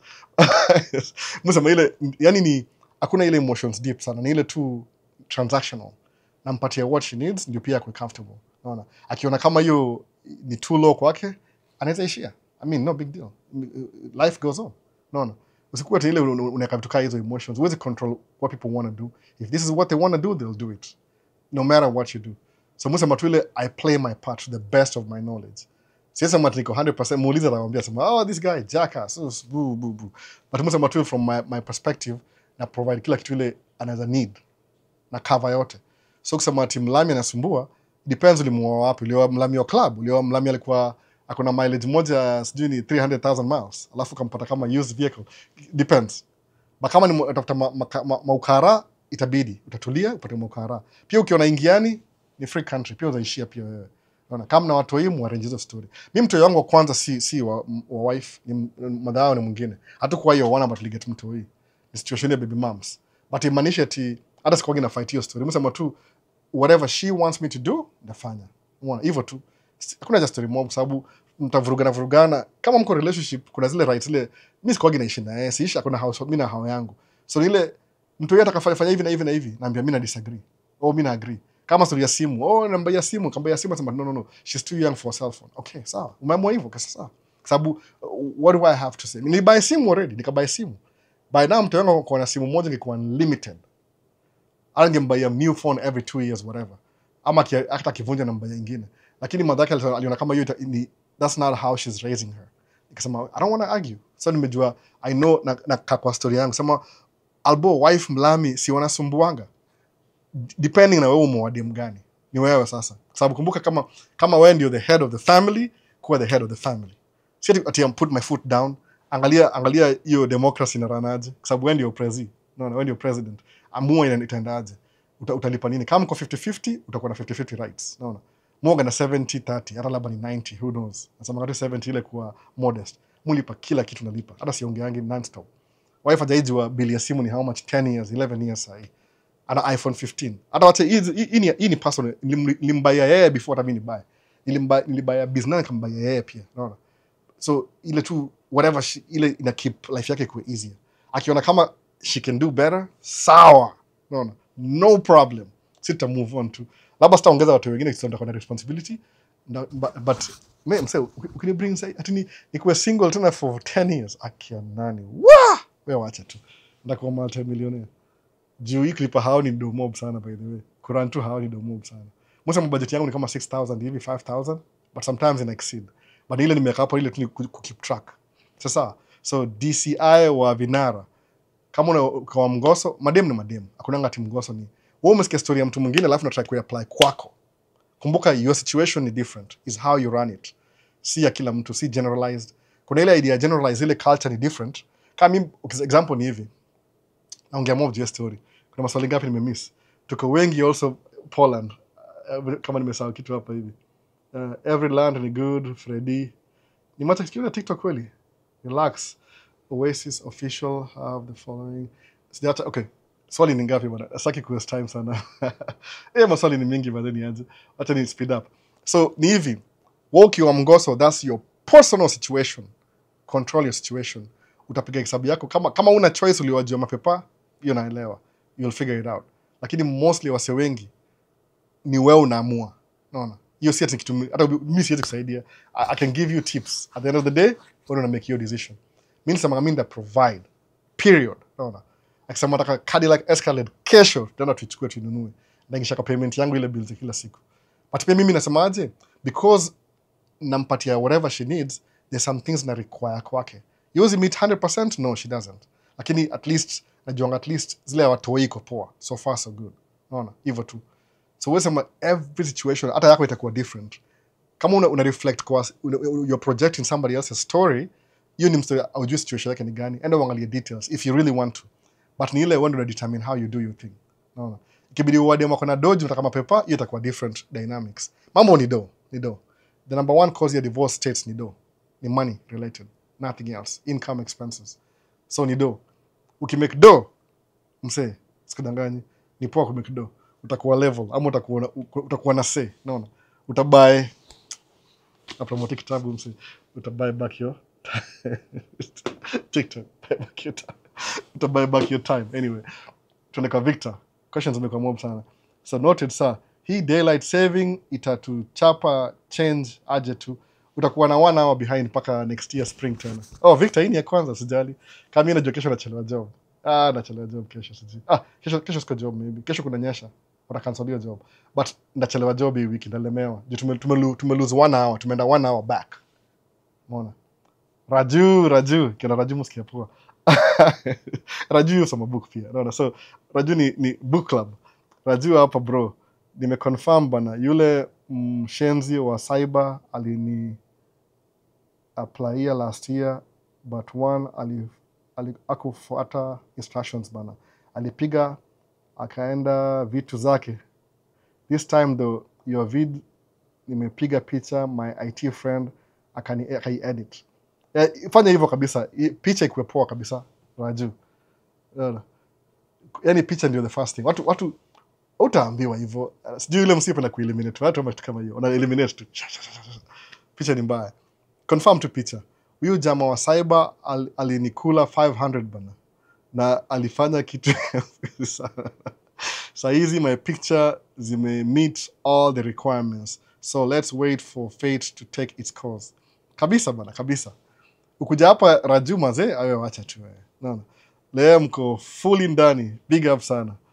Raju ni hiyo sama books pia. So sijui hata yani kimoja msikia poa sana. ni book club. Anaelewa hizo stories za book hizi. Raju fanya hivi. Raju anasikiza ile itongaje aitwaje audiobooks. Audiobooks ni poa but mu prefer sikiza audiobooks over and over again. Repeat. Usisikiza audiobooks one sababu kuna ile connection ukisoma book ile physical copy ni different than listening. Sababu physical inakuwa touch where you are and exactly what you're doing. Kama sasa hivi hii book nimechukua hii book ya sasa hii the psychology of money. Hii hapa unaona hii. Sasa hii nimesema hivi psychology of money nimefungua chapter 8. Unaona chapter 8 hapa hivi. Sasa nikisoma hii book sasa next time itakuwa hivi. Acha niwaambie vile nafanya chapter 8. Nimesahau chapter 8 ndio hii. Inakuwa hivi. So the first time nasoma hii book ile Man and the Car Paradox. Nasoma hivi. Nilikuwa nafanya live stream, nimekaa kwa hii couch, light ilikuwa on, nilikuwa so yani ile ukisoma book ile environment ilikuwa it will help you remember exactly what you read. Sawa. Sababu nikisema I know exactly where I was, exactly what I was doing. Nikisema The Man and the Car Paradox. In chapter 8 here, Psychology of Money. I'm not making money from this book. Nasema labda waseme ndio hapa chapter 8. Nasema hivi. Hii kamera ya TikTok iko opposite, by the way. So ni hivyo. Nasema no one is impressed with your possession as much as you are. Unaona hivyo? Inakwambia ile gari yako nafikiri wewe unashanga msema hivyo kibai gari, people get excited the first time they see you. Hey Albo, hey, Q7, ni aje, hebu tutendeshe, piga lap. Kesho, ile ni Q7 ni Albo. Bada hii gari bada, hii baa ingine, msee bana. Yani watu waga 5 seconds wanakuwa impressed, alafu unasahau immediately. So, kama wewe ni mrich unaweza afford Lamborghini, utabuy Lamborghini every year ndio impress watu. Labda uende kwa new crowd ile watu wajaiona before, alafu anakuwa 5 minutes exact, alafu wasahau hiyo story. That's how it is, by the way. So, people not really interested. No. With your possession, you would be more excited than everybody else. Anyway, questions zimekuwa mob ni aje. Sijui kana miss anything TikTok. Relax, Oasis Official has followed for more info. But tuone. What is someone neglecting? Relax, okay. Hapo. Company I can go for side dump truck training or jobs. Hakuna company ya side dump, by the way. I don't know. Mimi nilifundishwa by working for somebody. Alinifundisha on job training. Nobody will teach you. Kama iko shule sijui. Sababu side dump ni construction. Ni kitu yani it's a liability tracking company. Sababu you only work 8 months a year. Kama uko hapa northern states. South jiko na side dump ama end dump. Maybe you're nice, I don't even know. Mimi najua Minnesota. Hapa tu ile you buy your own truck and you learn on the job. Nobody will trade, nobody has time. Job ya 8 months. Hiyo kunanga una gamble. Utafundishwa trucking, how to drive truck. Lakini side dump kama tu uendesha hapo utajua. Hakuna ngasiri. Hiyo tu nile you learn by doing it. Ukianguka bahati mbaya utalearn pia. Unaona? Ukitip over. Ndio sasa utip over saa zingine. So CMJ sema waiting for the video. You guys, I follow you both and you have positive insights. Or video Owen, hata nipigia simu jana kaambia msee ni 1 hour. Nibakisha 50 minutes ya edit. Hata si video, by the way. Alikam nikastick camera tukapiga story. Ile tuna exchange two ideas. So what I'm trying to do ni ile na kamera 4 na try ile akiongea na mweka na mimi naweka. Amweka hivyo. So na edit ile minute by minute. That's why. Aliniambia uko wapi? Nikamwambia niko job. Akasema nakuja. Alikamna jeep kwanza, hybrid.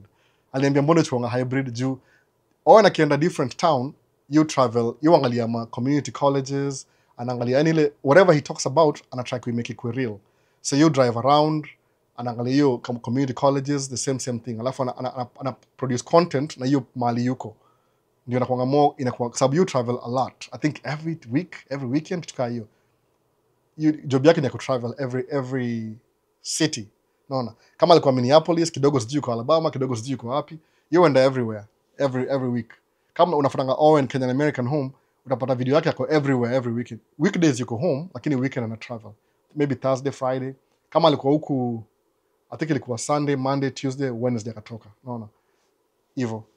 So ana travel sana. Hata nimwambia akitaka hiyo video za community college, naweza mfly ya drone nimuonyeshe ile alafu kuja ongee. Kwa sababu yeye ambianga wasema mambo ya community college. Ndio Owen amesoma states, amesoma hapa hivi F1 student kila kitu. Anajua history ya kusoma. Paka aliniambia alikuwa chuo na Ilhan Omar. Siko najua. Nishapatia spoiler alert. But nimwambia anyway. Sasa so itakuja tu next week. Hata leo kesho sijui. Sasa kuna Ben Safaris. Hi Albo, applied as married but we are yet to register our marriage. We are looking forward to get certificate. Hoping it to save time ya interview tukiwin. Haitakuwa poa mazee. Kama mko hata kama mko na girlfriend boyfriend, mko mnaintend kuwa married, apply wewe umweke ndani, ya apply kwa ndani. Mko na 2 chances. Alafu ndio go through, so mna 2 chances za kuwin. Mkiwin nyinyi wote, whatever. Utawacha wako wengine alafu upatie mtu mwingine. Umeona sasa? So ndio hivyo bwana. Apply green card. I mean, ni entry. See big deal ni entry. You just ni kama umesemaje, there's something going on over there. I want to be part of that raffle. That's what you're doing. Una submit jina yako, information, alafu unaacha tu raffle. Ni raffle ni kama bahati nasibu. But si ni bahati nasibu, utaipata. Yani the benefits outweigh ile application. Umeona? So because iko so scarce, we apply alafu kuwe part of the team ile me apply. That's how important it is. Mufili kama sija echo hii point enough, juu nimekuwa very busy job. Lakini mu try kumake up na weekend, nasema wacha niambie wase apply. Inaisha on the 7th, ni Thursday this week, inaisha. So 4 days, tuta campaign kama ni election. Election ni on the 5th. But apply. Ni very few seconds. Kama unakosa, sijui kama naweza go through your video haraka, naweza go through your video haraka. Hata nimesahau, nimeenda kama 2 hours. Maybe na make video nyingine right after this, ya kushow exactly what you need to do. Ama if you need a video, nitumie message kwa ile contact information kwa description ya video, nikutumie video kwa WhatsApp. Immediately una pause, una apply, una pause, una apply, una pause. Exactly what you need. It's very simple, by the way. Nime go through it to beginning of this video. That track we need tena. Apply too, by the way. To get an idea around what our brain can do when pushed to the maximum, find time watching the movie Inajiita Lucy, featuring Scarlett na Morgan Freeman. Our brain is so powerful you won't imagine. Mambo hivyo na Victor ako California. No. Albo, hiyo FX3 huwezi rent out, nipige road test, asiwezi rent out. Ni $4,000. Cheza nini? Work very simple. If I'm gonna, sababu mara mingi nikiuza product ni ile, kama niliuza A6, ananiambia, oh, can I pay you half? Kambia, sikiza, this is my car. I still like or love this car. So if you want to get it from me, nikisema, give me 5,000, nipatie 5,000. If you give me 4,500, I'll start having second thoughts. Victor, your FX3 ni expe sana. Siwezi rent out. Enda uombe loan alafu nakuuzia bei nafuu. Ile less than ile retail. Nakuuzia ile kama used. Hata niza knock off $1,000. Unipatia 3,000 nakuuzia. Sababu nikiuza kwa market napata 3,000 sahi. Ama 3,500. Hata sina mileage, sijapiga naye picha sana. Unajua nini, camera yoga na mileage. Kama photography, ukifinya ile kuna ile shutter count, ile ina count. So my photographer yoga na 20,000 count. That means your shutter speed ime work. Hivyo ina count. So yangu iko na very low count. Nimedo video ngapi? How many hours? Very few hours. Jumu itumia once a week or once every 3 weeks. Very iko slightly used. Naona. Na hiyo tembea kwa bag kila saa, mwipeleka nje once in a while. Uko Fanaka Nation, that's it. Naona. Hiyo ndio number 1 camera, A-cam. Alafu ina BC. So wewe niambie kama utaka hiyo camera. Naona kuna Gilbert asema good job, Albo, keep up the good work. Shukuru sana bwana. Hello, just joining in. Phil amejoin sahi. Ana swali ni mingi ni aje na miss anything TikTok. So hello, take us with you when you're going to buy your new car. Sijui kama itakuwa appropriate. Mwaga na feel shy mbele ya business environment. Kile na do ni ile nitakuwa nayo, mtaiona tu. Naona kuna 2 options. I can either buy brand new ama used. Sawa. So kama kawaida, brand new ni 60,000, 64,000, used ni 26,000. So I'm debating hizo mbili. Ndaongea na mtu wangu wa bank kesho. Akiniambia go for the brand new, naenda brand. Akisema of course atasema brand sijui. Lakini mimi personally sitakwenda kwa brand new. Nataka something I can use and abuse. So brand new inakuwa too delicate. So nataka ku use and abuse. So nataka you use ni the same vehicle. One of them ni 2020, ingine ni 2024. 24 ni blue, 20 ni white.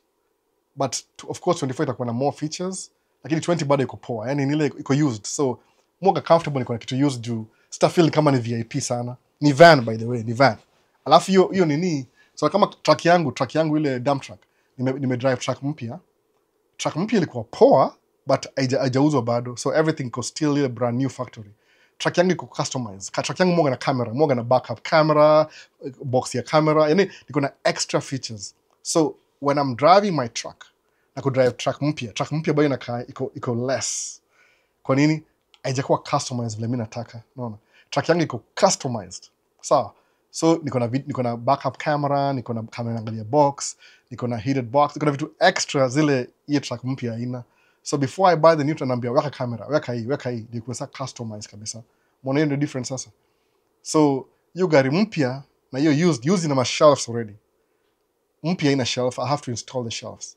So I just why buy something expensive then I have to pay more kukuwa na shelf? I would rather buy less expensive iko outfitted already. Alafu if I don't need the shelves I can take them out. Ni zangu anyway. Naona ziko na ile extra. Ina mpaka ile kitu ya computer hapa. Ile nzaka computer hapa kwa nini kwa driver side. Ilikuwa utility van kitu kama hiyo. Iko na more mileage but if sijui ni 142 kitu kama hiyo. But ina drive poa kabisa. Alafu inaweza mpaka 300. Mimi sasa ni drive sana, so used ni poa kwa sababu kama ni 26,000 naweza pay off you in 1 year or 2 years. Hiyo ingine hiyo kama nimeomba hiyo deni hiyo. Hiyo assistance za pay kama 4 years, 5 years.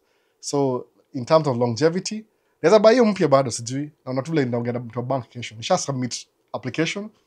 Do move by everything alone, by the way. Move by alone too. Alafu nailipa pole pole. But nime budgetia. I know exactly how I'm going to pay it off. Mchukua loan ya 5 years, alafu nailipa 2 years. Siwambiangi even in advance. Lakini wajui, unafahamu mjinga kabisa.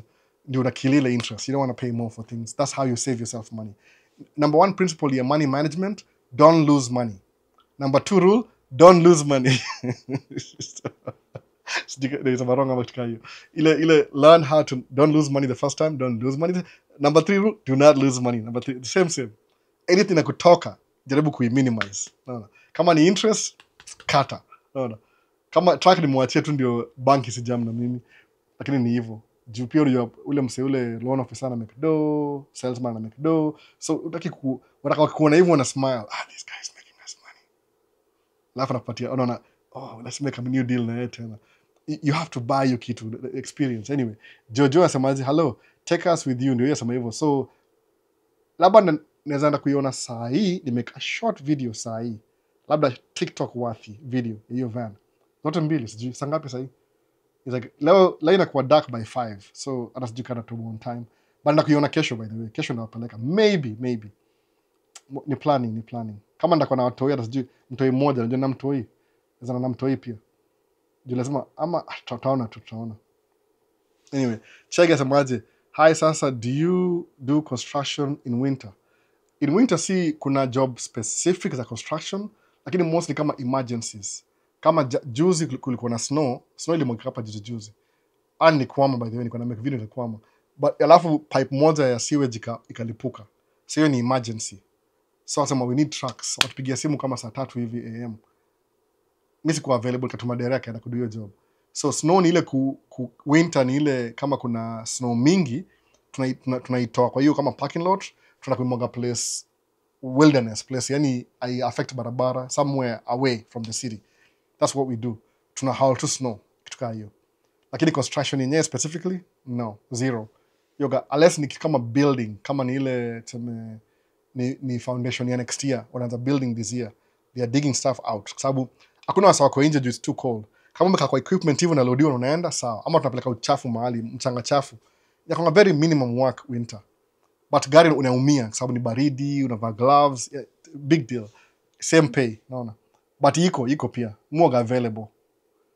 Iko lakini. So pia kuna ile risk ile ya something can happen juu barabara ziko icy, vitu kama hizo. So Albo, what do you think about flatbed, step deck na RGN, removable gooseneck tracking?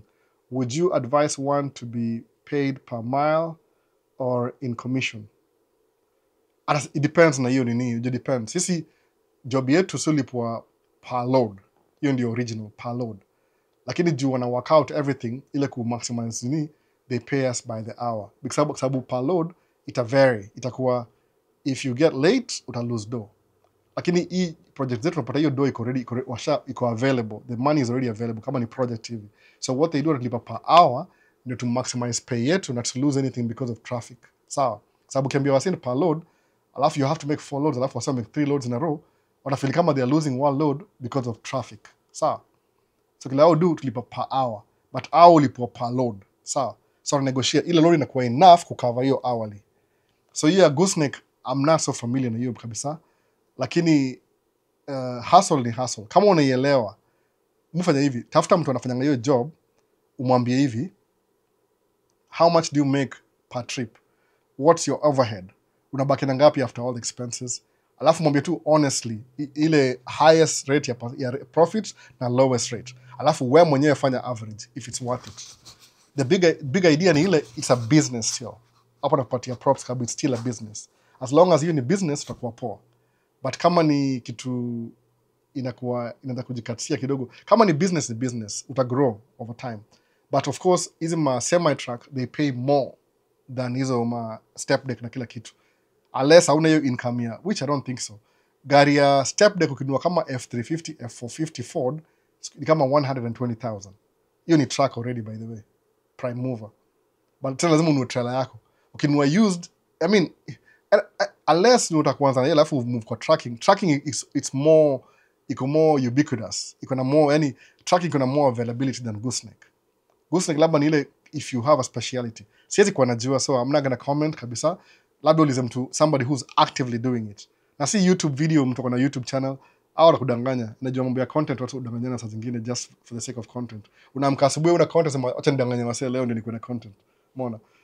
Musa magana, if I don't, kama sina kitu ya kuongea kwa video, I won't even make the video. Kwa nini? Sasa ku mislead wasee just for content. I don't make money nikipost video. Mu make money in business. Ile napatianga wasee ile feel ya hii business ni sure money. Content ni kama unacheza back and forth. If you're not really good, ni kama una compete na everybody else. Inakuwa too stiff competition. Umeona? But you can do content ndio ile learn how to kuwa na systematic. Una produce content every day. Lakini usiongee tu ujinga. Focus na, ambia mtu anafanya hiyo business, angalia kama iko viable. Labda uko karibu na factory ya Chrysler ama Mercedes Benz mahali, they need supplies every month. So unaenda pale Monday, unaenda kuchukulia kitu alafu na bring home. Hivyo unaangalia where you live. Ni specific sana, by the way. Sasa they know.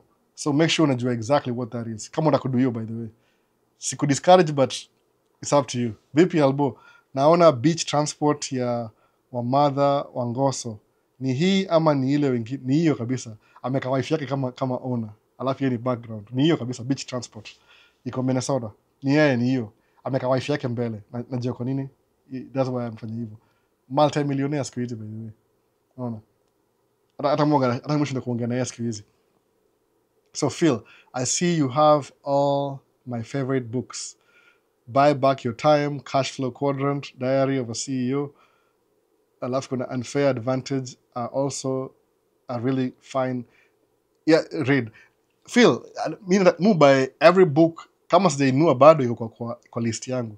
Ile nimegundua, I have so many books, nikiziangalia hivi kama nina books sijasoma kama 16, na kwa nasema wacha nisome kama 4 alafu nizi upgrade. So hizi nimebuy tu kama ilikuwa lini? 3 weeks ago, when zilikam 3 weeks ago hivi. So hizi ndio my newest. Junishasoma zingine nimezimove. Na shelf, unread, read.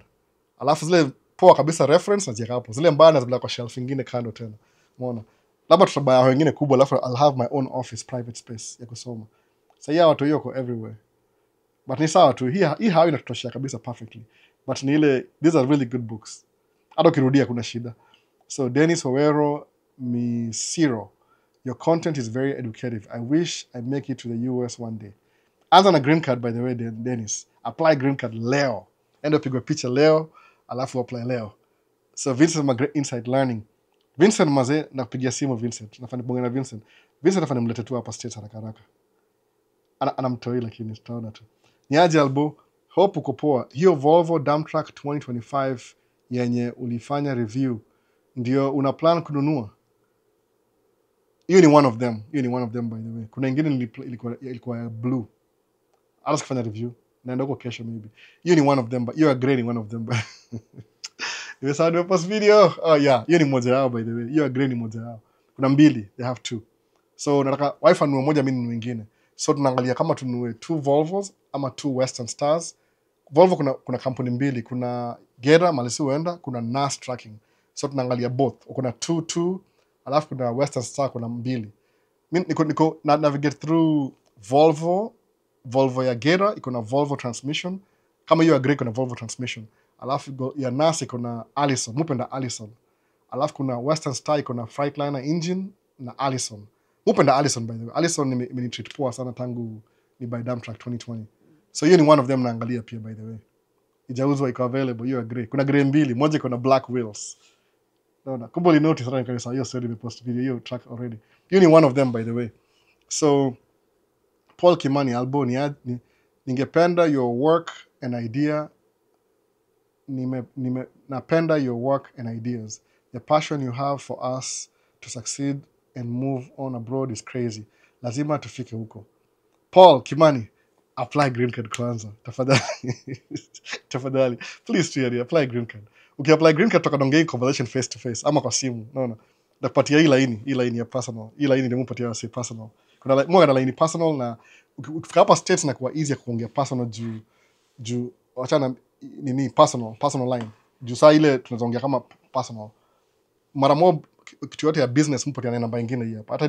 Hata kubuy truck hiyo nini, nimeona hii simu nyingine ndio ya business, ile tu ya business transaction, alafu hii ni ya business ile income, alafu ni personal. Ndio divide masimu. Alafu ile nyingine ya wife ni ya business operation. So ni hivyo, apply green card Paul kwanza, apply your green card kwanza. Enda upigwe picha, alafu follow instructions. Andika ndio single kama unawatoi. Apply tu kwanza kama unachelewa. Sasa my favorite podcast, Maisha Stays to the World. This is awesome. Nipoa maze Paul, apply to green card kwanza before that tuendelee kuongea. Apply green card. We will have this conversation face to face next year. Itakuwa poa sana. So locked in from Moiben, good morning. Kiboro Mathematics Guru, nakuona. Karibu sana. Hopes hata swali mingi. Nimwacha question hata TikTok. Hata siangalia TikTok sana. Nafanya follow na sehemu gani ndio poa hapa. Cha niangalia kama naweza follow hapa TikTok. Itakuwa poa hivyo. Na miss maswali bana. Hapa ama nirudi mali nilikuwa. Haiwezi do anything sababu niko the same hapa. Haiwezi. Lakini apply. Sawa chana naye. Haiwezi waka hapa hivyo. Ama nipate na YouTube. Na miss maswali za TikTok siangalia, nataka kumaliza YouTube ni mingi sana. Are you the 4% interest is monthly? Ni monthly by the way. But compound ni 0.33, ni monthly 4%. Ni very specific accounts. Hautaambiwa unless kuna 6 figures kwa account. They will never tell you. Ni ku reserve kwa the 1%. Ni 4% a month by the way. Si ati ni 4% a month whatever money iko huko. Because they use your money to make 8%. So nakupatia 4 na baki na 16. I mean 18%. Ya baki na 16. Yep. Ni 4%. Very specific on it. Very specific. Hautaipata everywhere. Hata wa advertise but in exist. Uko na 6 figures watakwambia. Naona. Lakini lazima uulize. Sasa feel. Ikunzi yasemaje ni aje albo nichanue kuhusu kijenga ile mental picture ya kustick nayo regardless ya situation unapitia. Una focus si kama angalia mfanya hivi. Musoma books by the way. I read books. Sawa. Books in stimulate my imagination. That's what I'm doing by the way. Kama ujui trick ni hivi. Soma book. Kama sahi gani kwa hapa isn't buy back. Soma kama Robert Kiyosaki. Whatever he's saying, picture you're the one doing that. Catch you seme okay sawa. Kama sema musoma kama imesema hiyo ideology ya track. And your wife, we're gonna buy this truck. You buy one, I buy another one. Asamati, but it's 310,000.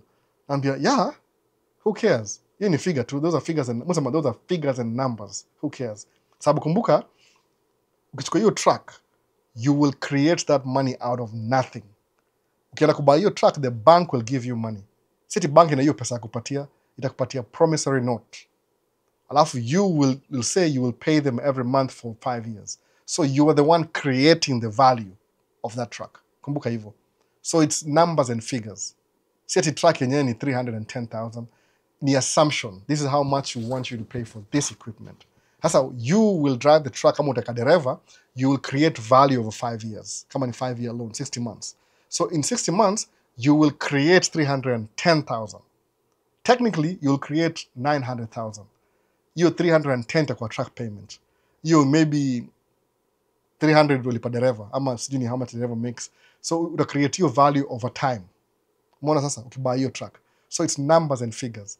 Alafu by you doing that, unajua kitu moja na economy wasa wa understand. Kama US economy ni 2 trillion.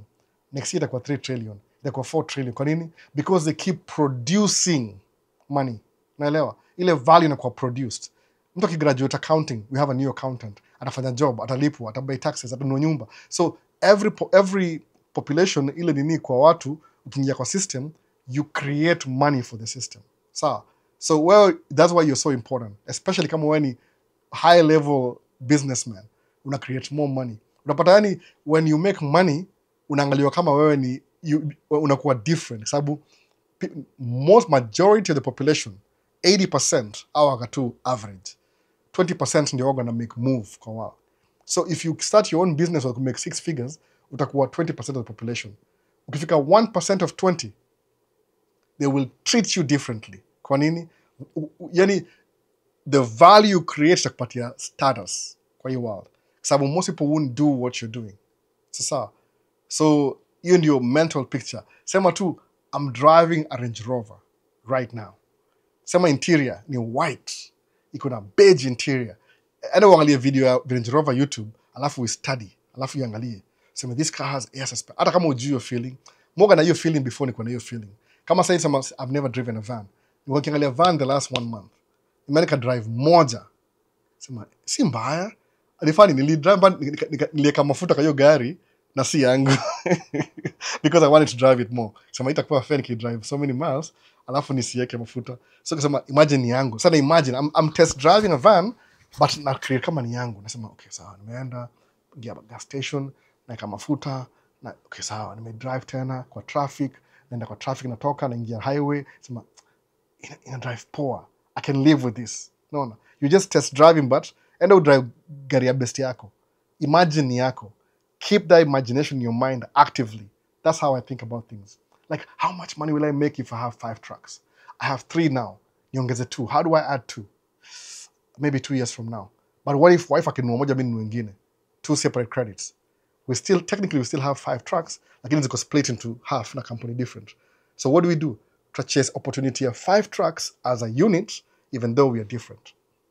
What happens when the income comes through? Okay, sawa. I will still live within my means. Alafu nda save for the next investment. When do I plan to do the investment? Before the end of the year. Kwa nini? Tax write-off. So sawa. You're working the thing in your mind before you find it. So by the time you're doing it, ni kama tu kitu umezoea. That's when kupatia $1 million, utasema, okay sawa. Where was I? Ninunue truck, ninunue nyumba.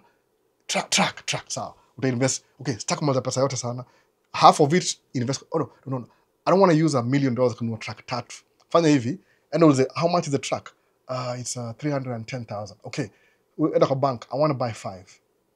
Because you're creating value, you create, but what do? Some even at a bank, I want to buy 5 trucks. We'll say, how much do I need? I say, oh, just give us 20% and sales tax.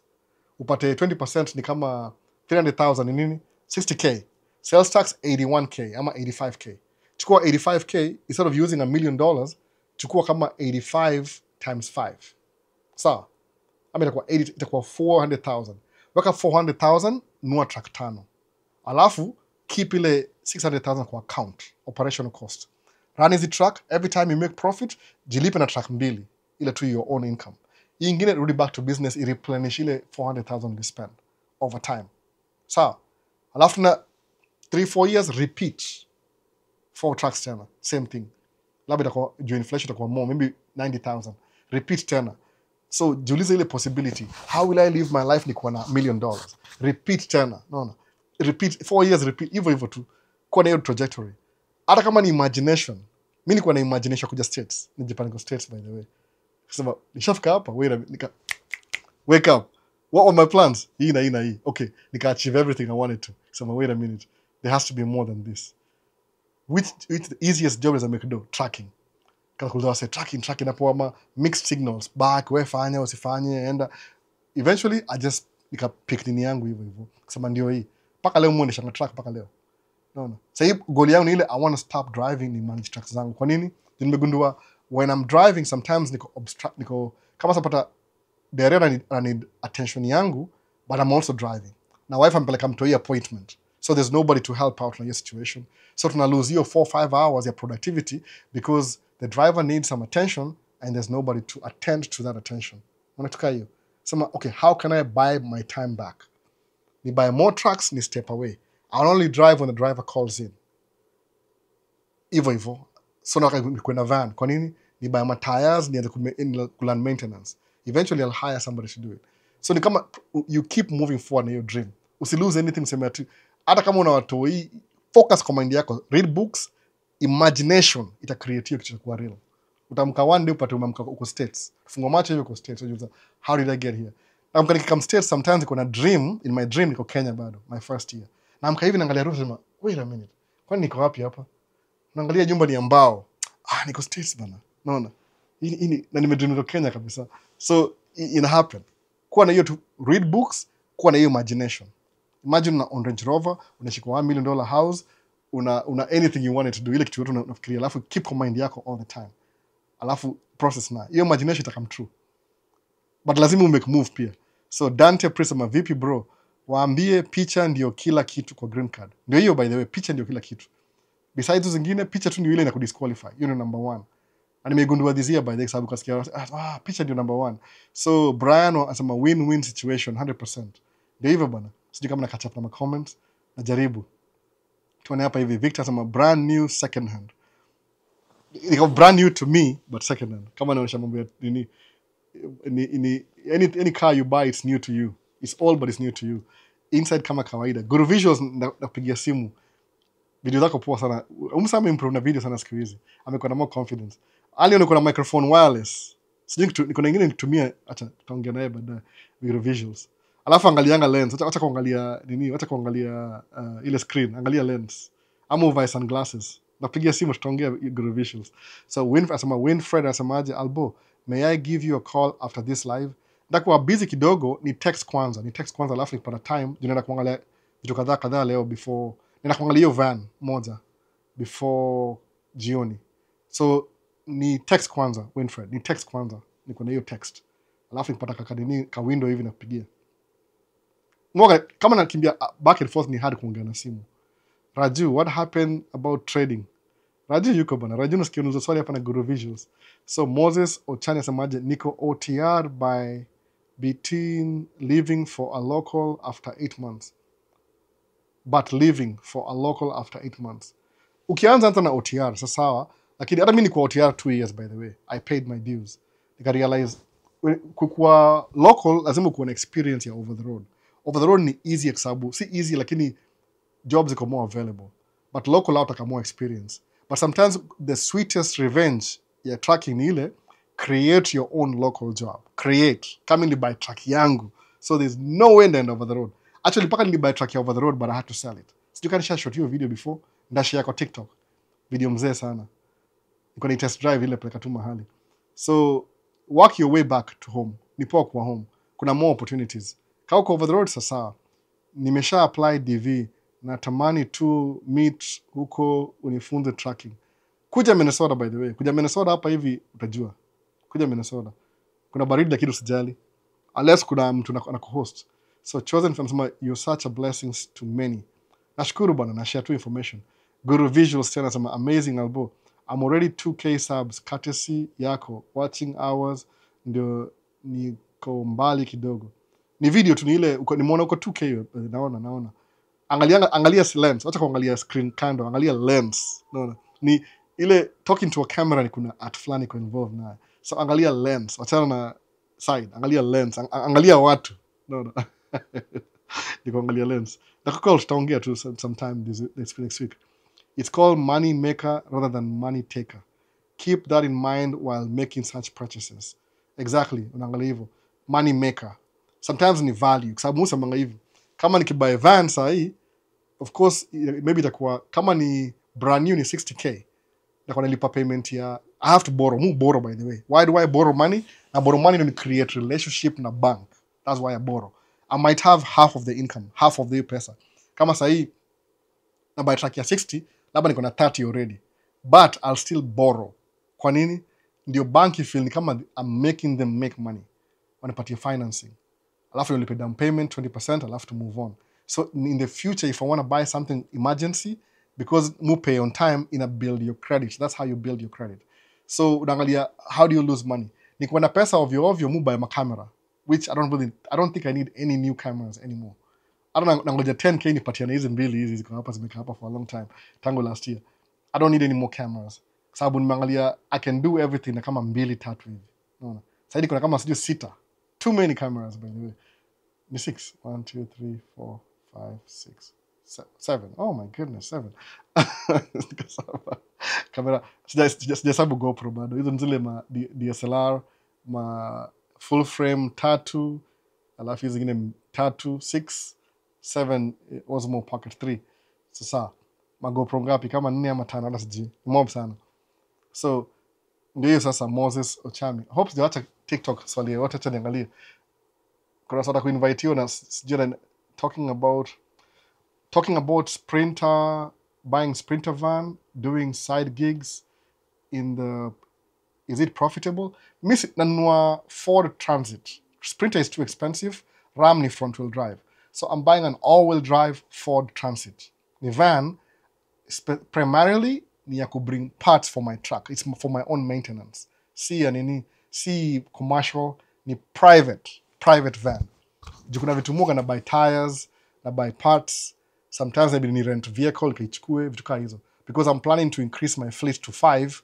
So kama niko na hard time ya sahi, make trip 2 kubuy supplies na gari yangu sahi. So if I get a van, itakuwa 1 trip. Alafu the van is part of the business, so ni tax deductible, ni utility vehicle, is part of the company. So kitu kama hiyo. So na kama it's more advisable kutumia. Alafu payment yangu ni kama it's affordable kwa line yangu ya business. So if I don't do that, na waste your dough anyway. So nafikiri ile kitu ile pia, if I need to use, maybe could deliver packages just for fun, niko na story ama niko na YouTube videos nionyeshe wase, I can do it too. No. Lakini mostly ni ile ya ku bring supplies. Juu gari zangu hizo tumia DEF. So I need about maybe 6 per dump truck. Gari yangu tumia 2.5 every day.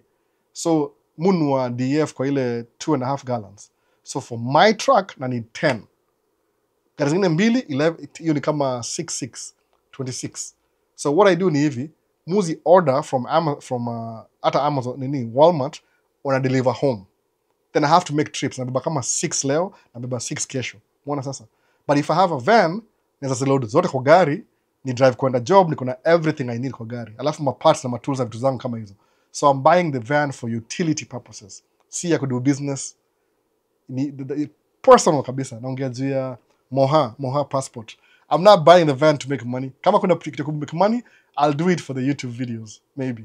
Just for fun. In the winter, sada kuna job. But mainly ni personal use. No. Bala kunua pickup truck. Sababu my goal iko kunua Ram 1500 Tungsten, the newest, 2025. Iko na sijui everything I need for 80,000. But hiyo ni gari, ni Ram. Who am I trying to show off? For 1 minute, 5 minutes? Ni pickup truck bado. I need a trailer ndiko nini. But a van, viti 2, iko na cargo space. Alafu una lock. So I'm buying it for personal use. If it's a bad idea, I'll just sell it. No big deal. No. But naona kama itanisaidia kwa hizo trips zangu za kila siku. Alafu even my wife can drive it. Si Sprinter, si nini Pro Master, ni Transit, Ford Transit. Ni all-wheel drive. Tunaishi Minnesota, all-wheel drive. That's what it is sasa. So nime drive brand new, nime drive used. Used ni kama 20,000, brand new ni kama 50,000. So back and forth. No. Depends which is which. I'm buying it for primarily kama my daily driver, basically. Leo nimeenda mbali, nimeanza maswali. Kesho siko job, by the way, juu kuna mvua leo usiku. So imekatia job yetu na job na mvua. Editing while listening to you, big up. Guru Visual, angalia camera, angalia lens. Wacha kuangalia ile side screen. Nakwambia hiyo video, nakwambia comment hapo uone. But you're doing good. Napenda hizo ma edits za nini za nature. Ukina nature toa viatu pia. Najua labda juu kama muwatch wasi wawili, muwatch Guru Visuals, Vincent na kuna Mrasta wa Bahrain. Hawa same wazee wameza last year, walikuwa kwa shy. Kwanza Mrasta wa Bahrain uone production yake, wewe acha tu. By next year nakuwa najua Bahrain yote, kona zote. Wana do the same thing. Ile niwaambia tu, show people, don't tell us. Show us what you do for a living. Sababu just doing that it will encourage somebody. No, the same thing, the same motto. It will encourage mtu. If you can do a video, do a video. Hata kama ujui, that's the beauty of social media. You don't even need to be experienced. Answer whatever. Alafu uta build over time. No. Man, wacha tu. Michael Ochieng ameweka wife mbele kama business strategy ya kuwai zile contracts za minority na woman, apunguze competition ama kunajua nini, women are more in construction, so women are considered minority states. Sababu wamekuwa na rights za voting the last 100 years ama 50, 60 years, 70 years. So there's not a lot of women in business. Alafu any contract ya serikali taxpayer funded lazima ikuwe na inclusivity. So any woman who comes to construction now unapata privileges zile a man won't get. Kwa nini? Because they're trying to encourage more women to join the field. Sababu itakuwa women kama wata create issues zao.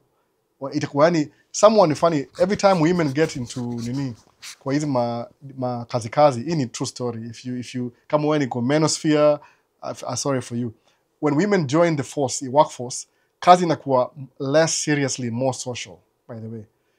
These benefits na kuna suppose ni hivi, acha tuseme tu kweli kabisa. Hizi kuna podcast itwaje? The Diary of a CEO, I think, or something.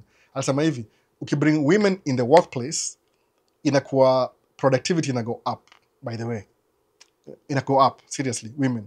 Sababu women, men soga very dry. Sisi ni job, nothing, no social nini. Ukibring women, they'll make friends. Watakuwa na gossip, watakuwa na nini. Yani, ile social skills, they're very good at social skills. So napata employees look forward to going to work because they're going to hang out with their friends at work. Naona? Sababu women are very social creatures. Na ungetu ile in terms of study. So when you bring women into the workplace, inakuwa more social, inakuwa more enjoyable, inakuwa more attractive kwa employees. So ina increase productivity because the employees look forward to going to work. Naelewa kwa nini? Because I'm going to hang out with my friend while we work. Men, so katuni, go, you're Range Rover. No. So you bring, so when kama productivity and increase, you can bring women to the workplace. So the field of construction, haina wanawake wengi. Of course, ni kitu man job. So any woman akiingia, watry to make it conducive ndiye asihepe. So kama kuna mmoja anafunga kampuni these days, dispatch tracking, ashaiuza kampuni already. So imekuwa less one. So maybe your wife will step into the plate. Sijui kama ata step. Lakini namwambia tu ile, sababu kuna hiyo availability. Naona? Before kwa wengi, about still people don't like that job. But uko tu ile your company is woman owned, inasaidia. Naona? Ina bring more social skills. Sababu kwa machaliza kwa kitu different. Kwa madem kama iko 50-50, madem wako 70-30 kwa job, chali yake ana job na look forward kwa job. Kwa nini? Kuna madem wengi job. So unasikia basi I can look ule dem ule manager well kitika hiyo. Hiyo ni ile tunaongea tu from my perspective. Inaweza kuwa wrong. Na hope sija offend anybody. Nasema tu ile ina create ile work environment inakuwa more friendly, more social. Kwa nini? Utakuwa na gossip, hizo ni life. By the way, life, gossip ni life by the way. Ukiona gossip ni mbaya. Hapana, mademu hawezi ishi bila gossip. It's part of social skills. No. That's how you get to know the boss is good, the boss is bad. Through gossip. No. Sasa Michael, so tuendelee. Hope ni mwanzo swali. Leo nimeenda excess. Sangapi sasa hivi bana? Leo niko thrown off 3. Ni kama 4 hivi. Niko na only 1 hour of daylight. Ama 2 hours. Acha nimalize maswali bana. So ndio hivyo bana. So nimwacha nani mmoja hapa, nani huyu? Tony Kihara. Hello Albo, best content. Niko Canada, green card, naweza piga picha na photo juu studio ni noma. Kama unapiga, enda kwa website uangalie specifications. If you know what you're doing. If you don't know what you're doing, na encourage, enda kwa studio. Kwanza Canada, wanajua, kwa sababu tumia the same system, almost. Enda kwa studio. Enda kwa studio, by the way. Si do mwingi, how much kupiga picha ni how much hapa hivi? Ni nothing kabisa. Kwa Canada, enda kwa studio, uko na mpaka 7th, piga picha. Hata kama uko country gani na wewe ni Mkenya, hata kama uko Australia, apply green card. I'm sorry, siji, nasema tu hivyo. Kujeni hapa kila mtu. Hapa tuna space bana. Tuko only 5.5 million Minnesota. Na tunajenga barabara kila siku. They need more people. Wana prepare for the future, by the way. Hapa Minnesota. Wana prepare. Kuna manyumba zinajengwa ziko empty sahi. Build, they will come. Hiyo ndio nini? Chikunywa maji mzee, nimekuwa nimeongea sana. Natumia tu straw. So enda kwa studio piga picha ya green card alafu uapply umalizane naye. Itakuwa poa hivyo. Take your chances. Next ni gani hapa? Kuna Bernard Ziruel ama Ziruel. My favorite channel. Ndio ngejua information. Nashukuru bana. Enda waambie watu hii channel ni important lana hapa hivi. Ni boring, ni 3 hours, but ni kusaidiana by the way. So kuna Bernard amesemaje kwa tracking na wapi kuna pesa kati ya kuendesha tracking interstate na kama hiyo kazi yako. Ina vary by the way, ina vary. kuna place kama unaishi karibu na factory, suppose unaishi karibu na factory kama ya Ford, they need supplies every week, over the road ni poa. But me hapa hivi sina, mi niko very personal. I just want to be home. Ni drive over the road for 2 years, sikuipenda. Ilini affect sana by the way, sikuipenda. So kasema I want to be local. Nikarealize local job hazilipi mzuri sana. So I created my own opportunity. So according to Mimi, maybe somebody over the road is making more money than me. Lakini kuna ile comfort zangu zile. I want to sleep in my own bed. Sitaki kulipia shower. I want to make my own food. By the way, kujimekia food yako ni very important when you cook your own food. Kwa nini? You decide how much salt unaweka. Kwa sababu kinua salt chips chips fries za McDonald's, ziko na too much salt saa zingine, too little salt saa zingine. You're not the one controlling the outcome. Somebody else is making those decisions for you. Ukijipikia chakula, unajigauge exactly, umeweka mafuta kidogo. Yani home cooked meal ndio the best meal than ukinunua kwa truck stop. Ukienda trucking, ni kama mwachia kila mtu responsibility ya kutafutia chakula wewe. Hata kama you can cook in the truck, but si kila siku. Sometimes uko teke. Unaona? Unanunua Subway. Na hiyo Subway ya truck stop, labda ile vegetables zimeka huko 2 days, 48 hours. So tumbo inakuuma. I didn't want that anymore. So I will create my own opportunity to do job local that pays me enough to. So I'm not making a lot of money that I'm talking over the road. Sawa. Lakini I'm comfortable according to my limits, na meet limits zangu poa kabisa. Sasa bana. So wewe unaamua, what do you want to do? Ukiona kama you just want to make money, wewe over the road full time make do. But if you just want to do something a little different, create your own opportunity. So I'm very comfortable. Mu drive gari yangu weekend, Audi Q7, na drive truck yangu naipack every evening. If I want to go for an event kama kuna naenda, kama niko sijui Florida, niko sina time, niko kwa gari, niko more inconvenience. I want to live life. No. I want to live life. Stuck what niko all over the place, niko all over the country. Si ati kama fun. I can go all over the country in a mobile home. Sahi. Sababu ni nyumba yangu, moving house. Lakini si trucking, kudeliver mzigo za watu. Don't want to do that anymore. Unless I have to. But sahi, that's only create my own opportunity. Home every night. Winter, nakaka nyumba. Nadutuma video. Ama nakana mtoi wangu 1 year old. Tachecho hapa kila siku. Namfundisha kutembea. Natembea sahi. Things like that. Mimi nina 4 kids. So, ndio hiyo. Wewe unaamua tu. Depends which one. So, Albo, me huwa na imagine having a Ford Lightning, imagining ukuwa real on the camera. You know me. I want to film and act in Hollywood. Kabisa, by the way. Tafuta shule California huko, by the way. Let's like the... Oh, sahau. Vini bado nikumbishanga hivi. But like video. Like video. Mimi naongea tu hapa. Like video itasaidia engagement. So, Guru, I learned finance, then my friends was abducted before we finished the course. I'm making money through other sources too.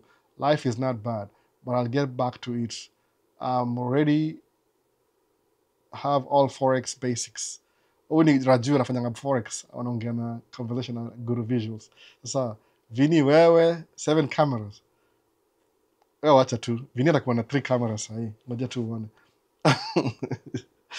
Soon. So Phil, with that 4% monthly, can I save 200K and leave off 6K and 2K monthly while doing things? Please, that's a really good imagination. Just think of Phil. You've put it in writing. That's exactly what I would do. I will do that. 1 million account, I'll leave off interest, which is 80K, which is most people in America make 80K wanaishi kwa nyumba kama hii yetu neighborhood. So if you have $1 million, ado situmie, wacha kwa county grow. Leave off the interest peke yake. Wacha ikae tu kama premium. 4% hapa. That's exactly what I would do, by the way. Phil. Exactly. No. So inamake your goal inakuwa more juicy. Inakuwa unastruggle kuimit yani kabisa. So question gani ingine hapa? Can you also check Richie Bros auction? They have good vans. Hata siangali nanunua local, by the way. Nanunua local. Mufanyanga hivi. I can buy from Richie auctions. Mimi sinuangi auction. Kuna system fulani iko nayo, by the way, Moses or Charmin. I have a system. Mu promote local business. No, siku hizi niko very specific. If I want to buy a camera, kama yangu sikununua kwa B&H New York, nilinunua kwa mom and pop camera store. Kwa hapa within maybe 15 minutes away. Mu promote local business. Sababu, if you don't buy it, who's going to buy it? No. So, bala kwenda kwa auction, I need something nanunua leo kesho na do job. I'm buying from a Ford dealership, by the way. So meaning wamecheck everything. If you have the problem, nawarudishia, waitengeneze mpaka ikuwe poa. Because I already have a car. Hii ni second car, basically. No. Itakalaba my daily drivers, maybe Tuesday na Thursday. Nikitaka bring supplies kwa truck. That's it. Lakini Richie Bros ni auction. Unabangi Aziz kwa auction. So you might need to fix it. Pia naweza buy brand new. Nikitalk to my bank guy tomorrow, aseme, we'll finance the brand new, forget the used. No questions. Sababu mimi najua niko na hiyo provision, I can pay for it. Juu na hiyo do, niko na hiyo do halfway. Niliuza ile gari ingine, so I already have a down payment. Mbona sasa? Auction ni poa long term, lakini I need something that works. Kama hiyo brand new ni brand new, ilikuwa sio na 300 miles. I don't care, ikawa brand new bado. Ile tu watu wana test drive. But it has everything I need. Musama, if I'm buying something I want. See something I just need, I want. So I need a van, I want a good van. Kama hiyo nanua ni ile itonga XLT. Iko na backup camera, parking sensors, 10-way sijui ni seat, iko na sijui ni line assist, iko na screen, iko na Bluetooth, iko na everything I want and need. Even the moon want and need. I'm just not buying any van. Kuna specific. Iko na remote car start. Inawaka vitu kaa hizo. Hizo ma bells and whistles. Kwa nini? Ukinunua gari kuna bells and whistles, it's easier to sell it as a... Naiuza, by the way. If the van, ni kama, this is the first time najaribu van, if it works out, hata kama ni brand new. If it doesn't work out, they trade in. No big deal. Narudisha nichukue pickup truck. Kama ni brand new. Takame lose some mileages. I know how... tell me nakwambia exactly what I do, by the way. Ni akili nimelearn from reading books, how to maximize gari ya deni. Mulipa more, so I kill the interest. Ndio kila ku trade in iko na value. Alafu na pelekea gari na upatie gari au nipatie gari nyingine hivi, no money exchange hands. Other they will pay me some money. So I take care of my equipment. Kwa sababu mjunga mimi ni kama I'm the first owner, itakuwa second owner. Unaona? Kama the guy who bought my Audi A6 ni student, amegraduate sahi. IT. So atakuwa na job moja ya $90 an hour or $35 an hour to begin. Kambia anza na hiyo gari 35 kwanza and you work your way. So why does he want to buy a car? Yeah, anapenda tu gari za German. Naelewa. Sababu alikuwa na nyingine sijui ilipata accident ikamuumiza sana. Hizi gari zonga safe in a way. Ndio test. Hizi magari expensive premium. Ziko safe, zama safety, airbag hapa nini, glass iko ile double. Kuna vitu kadhaa specifically najua. So Guru unanichekelea hapa. Video na kuna 3 cameras soon. Tuangoje uone. Johnston Muhindi asema, hey buddy, just joining. What's the topic? Naongea juu ya DV, ile tu watu naambia watu encourage. Sababu Johnston Muhindi asha apply already najua. So nangoja ile tu wamalize. Eda asema nini hapa? Eda asema, seems I missed a lot. I will watch it again. Angalia tu ile replay. I'm on Friday na post video na ile very clear 4K kwa YouTube replay. So which is your favorite state to do tracking? Bernard, me from Minnesota. I don't really know which is the favorite state. I live here, I work here. That's it. I didn't discover anything. I'm not looking. Nisema tu niko fixed up because my kids go to school here, they live here, their friends are here. So niko so far in Minnesota. Hakuna kitu kingine. I don't go anywhere unless kuna something I don't know about it. So nimeanza maswali zote sasa. Woo, finally. Hebu tuone ni sawa nini. Si unipatie Audi when you get a van. I'm looking to buy my first car in the US. Sipatiani mimi nauza. Everything is transactional kwangu, ni business. Nauza tu. I take care of it alafu I sell it. Sipatiani nauza. Kwa sababu ni business, ni biashara. Nothing personal, ni biashara tu. Talking about buying Sprinter van, doing side gigs, is it profitable? Sijui, mimi naongea tu, my cousin akona hiyo Ford Transit maybe 4 years ago, akanunua box truck. Lakini yeye anaishi New Jersey. So New Jersey kwa karibu na port. So kuna hiyo depends where you live by the way. Kama unaishi New Jersey kuna port, you'll make money sababu kuna goods zinaenda back and forth every day. So it just depends. So tumeanza kila kitu hapa hivi, nini ingine? Just in case. See you brother, looking forward to hear from you. Sasa nafanya hivi kama last treat na share page ya green card to go through kitu haraka tena kama last time ama vipi? Ilikuwa picha hii, gani nyingine ilikuwa hapa? Entry, to share hii na hii. Acha na share gani? So green card ndio hii. Hii ni last minute by the way. Shamba za maswali. Gani nyingine? Nasema hapa hivi. Unaweza unaweza hiyo Audi how much? Unauza? Nishauza already. Ile A6 nishauza. Q7 sijauza bado. Q7 bado niko nayo. Hata sina intention ya kuuza sasa hivi. Labda na trading kwingine. Siuzi bado. The car that I wanted and needed both. No. Wanted, need. Ni love affair kwa hiyo gari. Si ati ni side chick. So what the book? Chapter 8. Hii lazima nisome sahi chapter 8. Sijui napata time saa ngapi but ndaisoma. The Man and the Car Paradox. The Man and the Car Paradox. TikTok. In book here. The Man. Chapter 8 here. The Psychology of Money. I don't like my car. I love my car. I want it and need it. Both. To everything. So nafanya hivi. Acha nishare green card tena mtu ajui. Tuende kwa preset. You buy what you want, by the way. Ni poa sana hivyo. Share screen, tazana gani? Ya ni diversity. Photo example ndio hiyo. Tuende kwa photo example. Share right now. Tuangalie kama imeshare. Taka make sure. Kama una apply, by the way. Photo example. Na go through haraka tutumalize kila kitu. Sasa, ndio hiyo basi.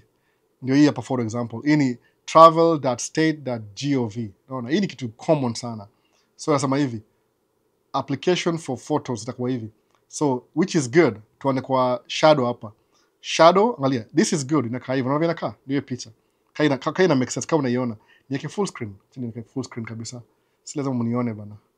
Mimi si important. Kapi screen. Tuweke hapa hivi. Kwa corner hapo. Si lazima mnione. Pia hata deactivate comment ndio hapo chini kabisa. Sasa so tuende. Photo ndio hiyo. Angalia kaa hivi. Very simple. Unaona hii picha hii ya mchingchong hapa hivi. Stika jina poa hivyo. Usitumie hii ni edited. Unaona hii? Hii ni edited. Nasema nini? Iko na underexposed. Haina light enough. Iko overexposed. Unaona? Ali edit color science iko different kidogo, iko blue hivi. Labda aliweka ISO ilikuwa high ama tukaa hiyo.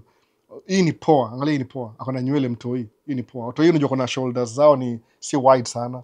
So uko na mtoi, their shoulders zako kwa picha juu frame yao si kubwa sana. So it's allowed watoi. Hii kuna shadow. Hii si poa. Kuna shadow, hii si poa kabisa. Clear background. Nafaa kuwa hivi, angalia. Clear background. White. Angalia hii. Clear background. Sawa. Size ndio hii. Hii ni poa. Huyu msana kama best yangu wa nini? Wa Congo, DRC. Anafanya hivyo by the way. Hii si poa. Kichwa yake iko too close to the camera. Angalia hii. Hii iko mbali na picha. Hiyo si poa kabisa. Hii si poa pia.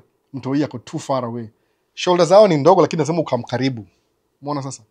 Alafu hii ame cut off, angalia. Cut off. Ingine ni gani? Resolution, print size, na kila kitu. Angalia hiyo. This is good. Unaona shoulders kidogo na head at the center. Hii ni mbaya. Kwa nini mbaya? Iko blur. Haiko poa sana. Alitumia boka mingi. Iko aje samaji? Photo appears grainy. It's too dark. Ana enough light. Measurements. Hii ni measurements ya Kenya hii. Ile iko kama square. 1.77 by 1.38. Ni square kabisa. 2 inches by 2 inches. Wanasema hivi 51 millimeters by 51 millimeters. Ndio hivyo. 1 inch to 1 inch 25. Hiyo si poa. Hii iko mbaya kidogo. Unaona hii? So hiyo ndio difference ya hii. So digital changes. Angalia digital changes. Asemaje? Background is cropped using photo retouch tools. Mbaya. Don't do that. Hii ni poa. Angalia hii. Iko poa kabisa. Nywele unaona kila kitu na face.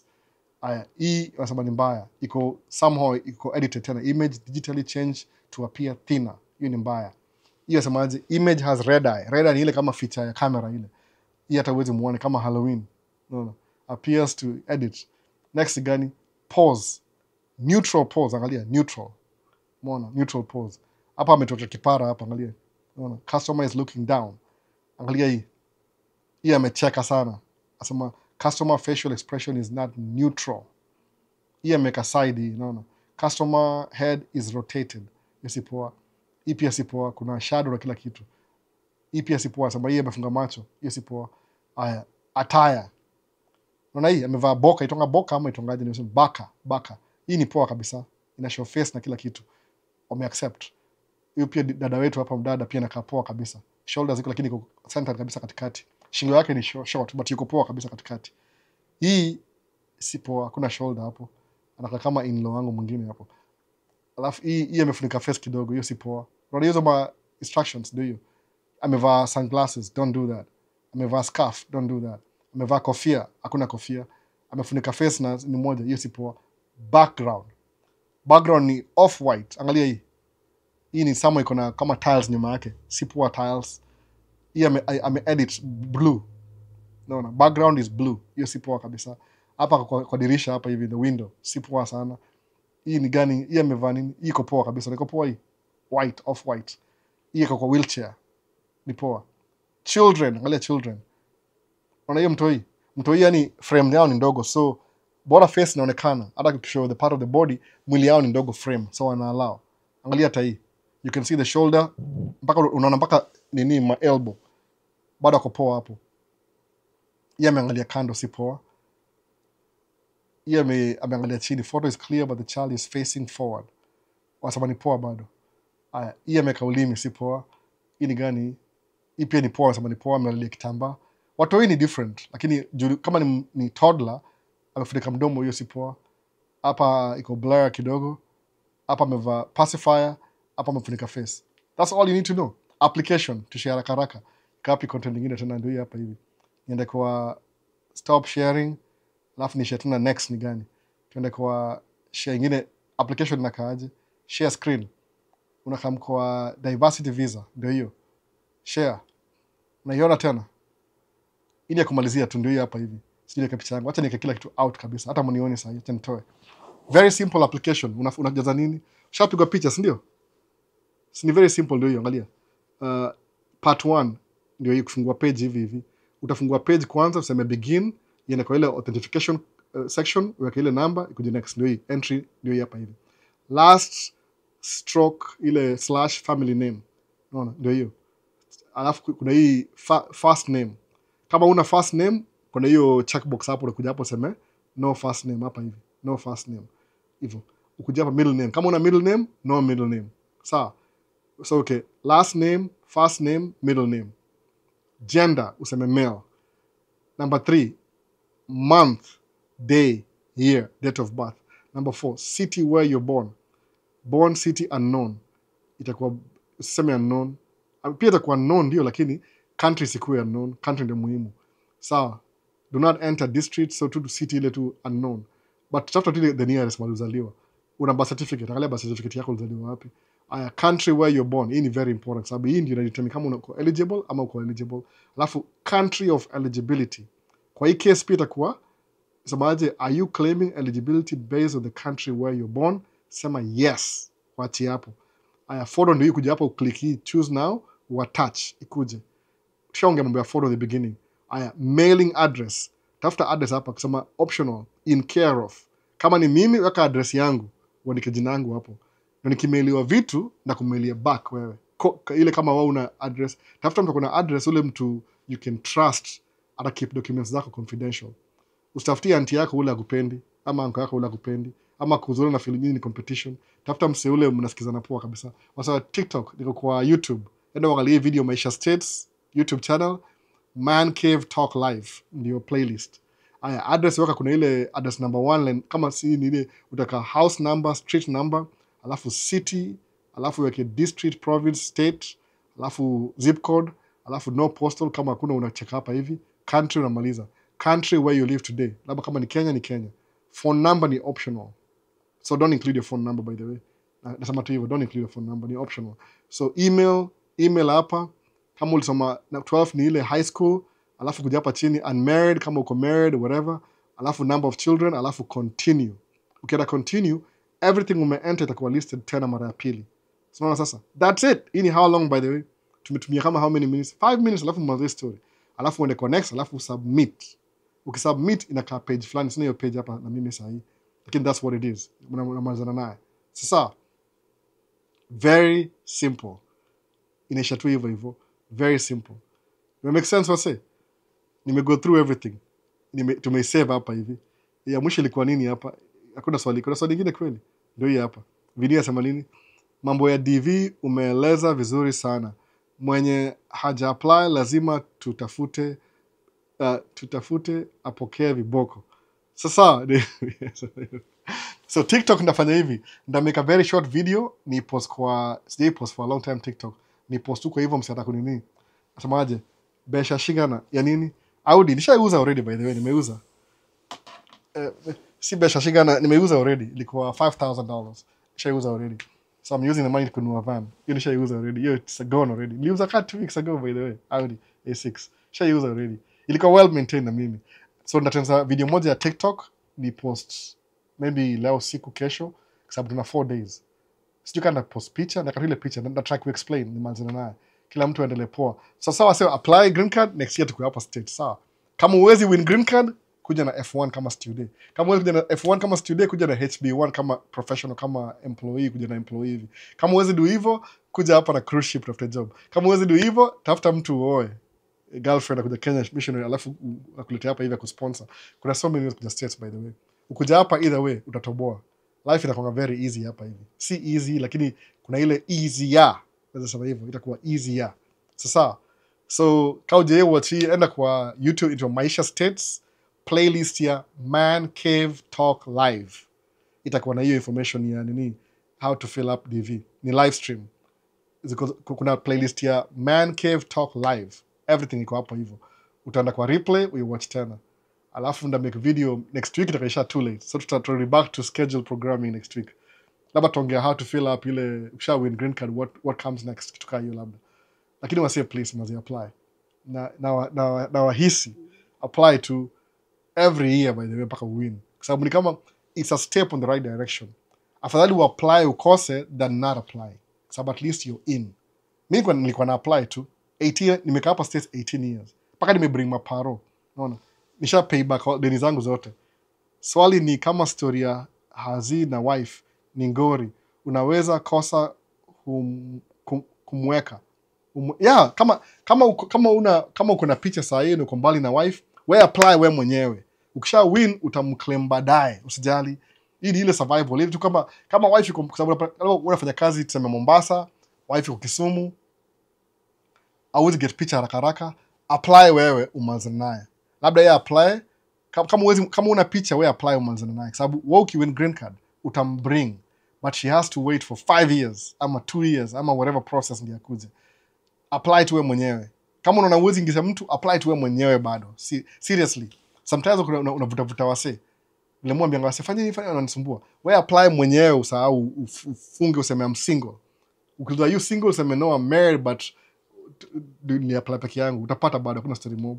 Unaona? Hata labda unaweza waingisha waongeze, you never know. But apply wewe mwenyewe kama kuna time. So nani mwingine anasema hapa hivi, nice time bro, looking forward to hearing from you soon. Napiga simu Vini, niko free. Wacha kwanza ninunue van kwanza kesho, ama kesho kutwa, ama next week sijui. Nataka kununua van, nishai test drive, nishajua exactly what I need. Tunaona baadaye basi wase. Tumeanza TikTok kwanza. Kuna swali yote nimemiss. Maana kama nimemiss TikTok live, swali nitumie text, alafu tutaongea kwa nini, kwa itongaje DM ya TikTok. But na make video moja ya TikTok how to apply step by step, ni Kiswahili. Niseme una apply hivi, unatuma hivi, alafu unaituma, alafu na save hivi. Important information. Kuna 4 days imebaki, I apologize, ningemake mapema but nimekuwa very busy. No. Sifanya kazi ya hii, ni kazi ya charity ya Maisha States Foundation. By the way, namba plates ya gari ndaita Maisha maybe ama state, sijui taona jina gani, na jina different ama labda jina kama iko available sijui. Baadaye basi wa TikTok. Acha nimalize live hapa. Alafu pia YouTube recording na come next week.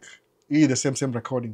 Sinanga time ya ku-edit but nimesave hizi video mahali in case for future reference, na i break down pole alafu ikakuwa more ile sound bites leo mtu anaweza kula edible ndogo. Thanks for the video zenye umake ukidrive inspiring. Naweza make moja kudrive, sijui kama nina time, lazima ni set up the camera but niko na only 2 hours of daylight, maybe an hour and a half. So wasa tunaona baadaye basi. Mwekanga juu. Peace. No, kila mtu kwa peace. Till next time. See you in the next one. Tumaanza live basi.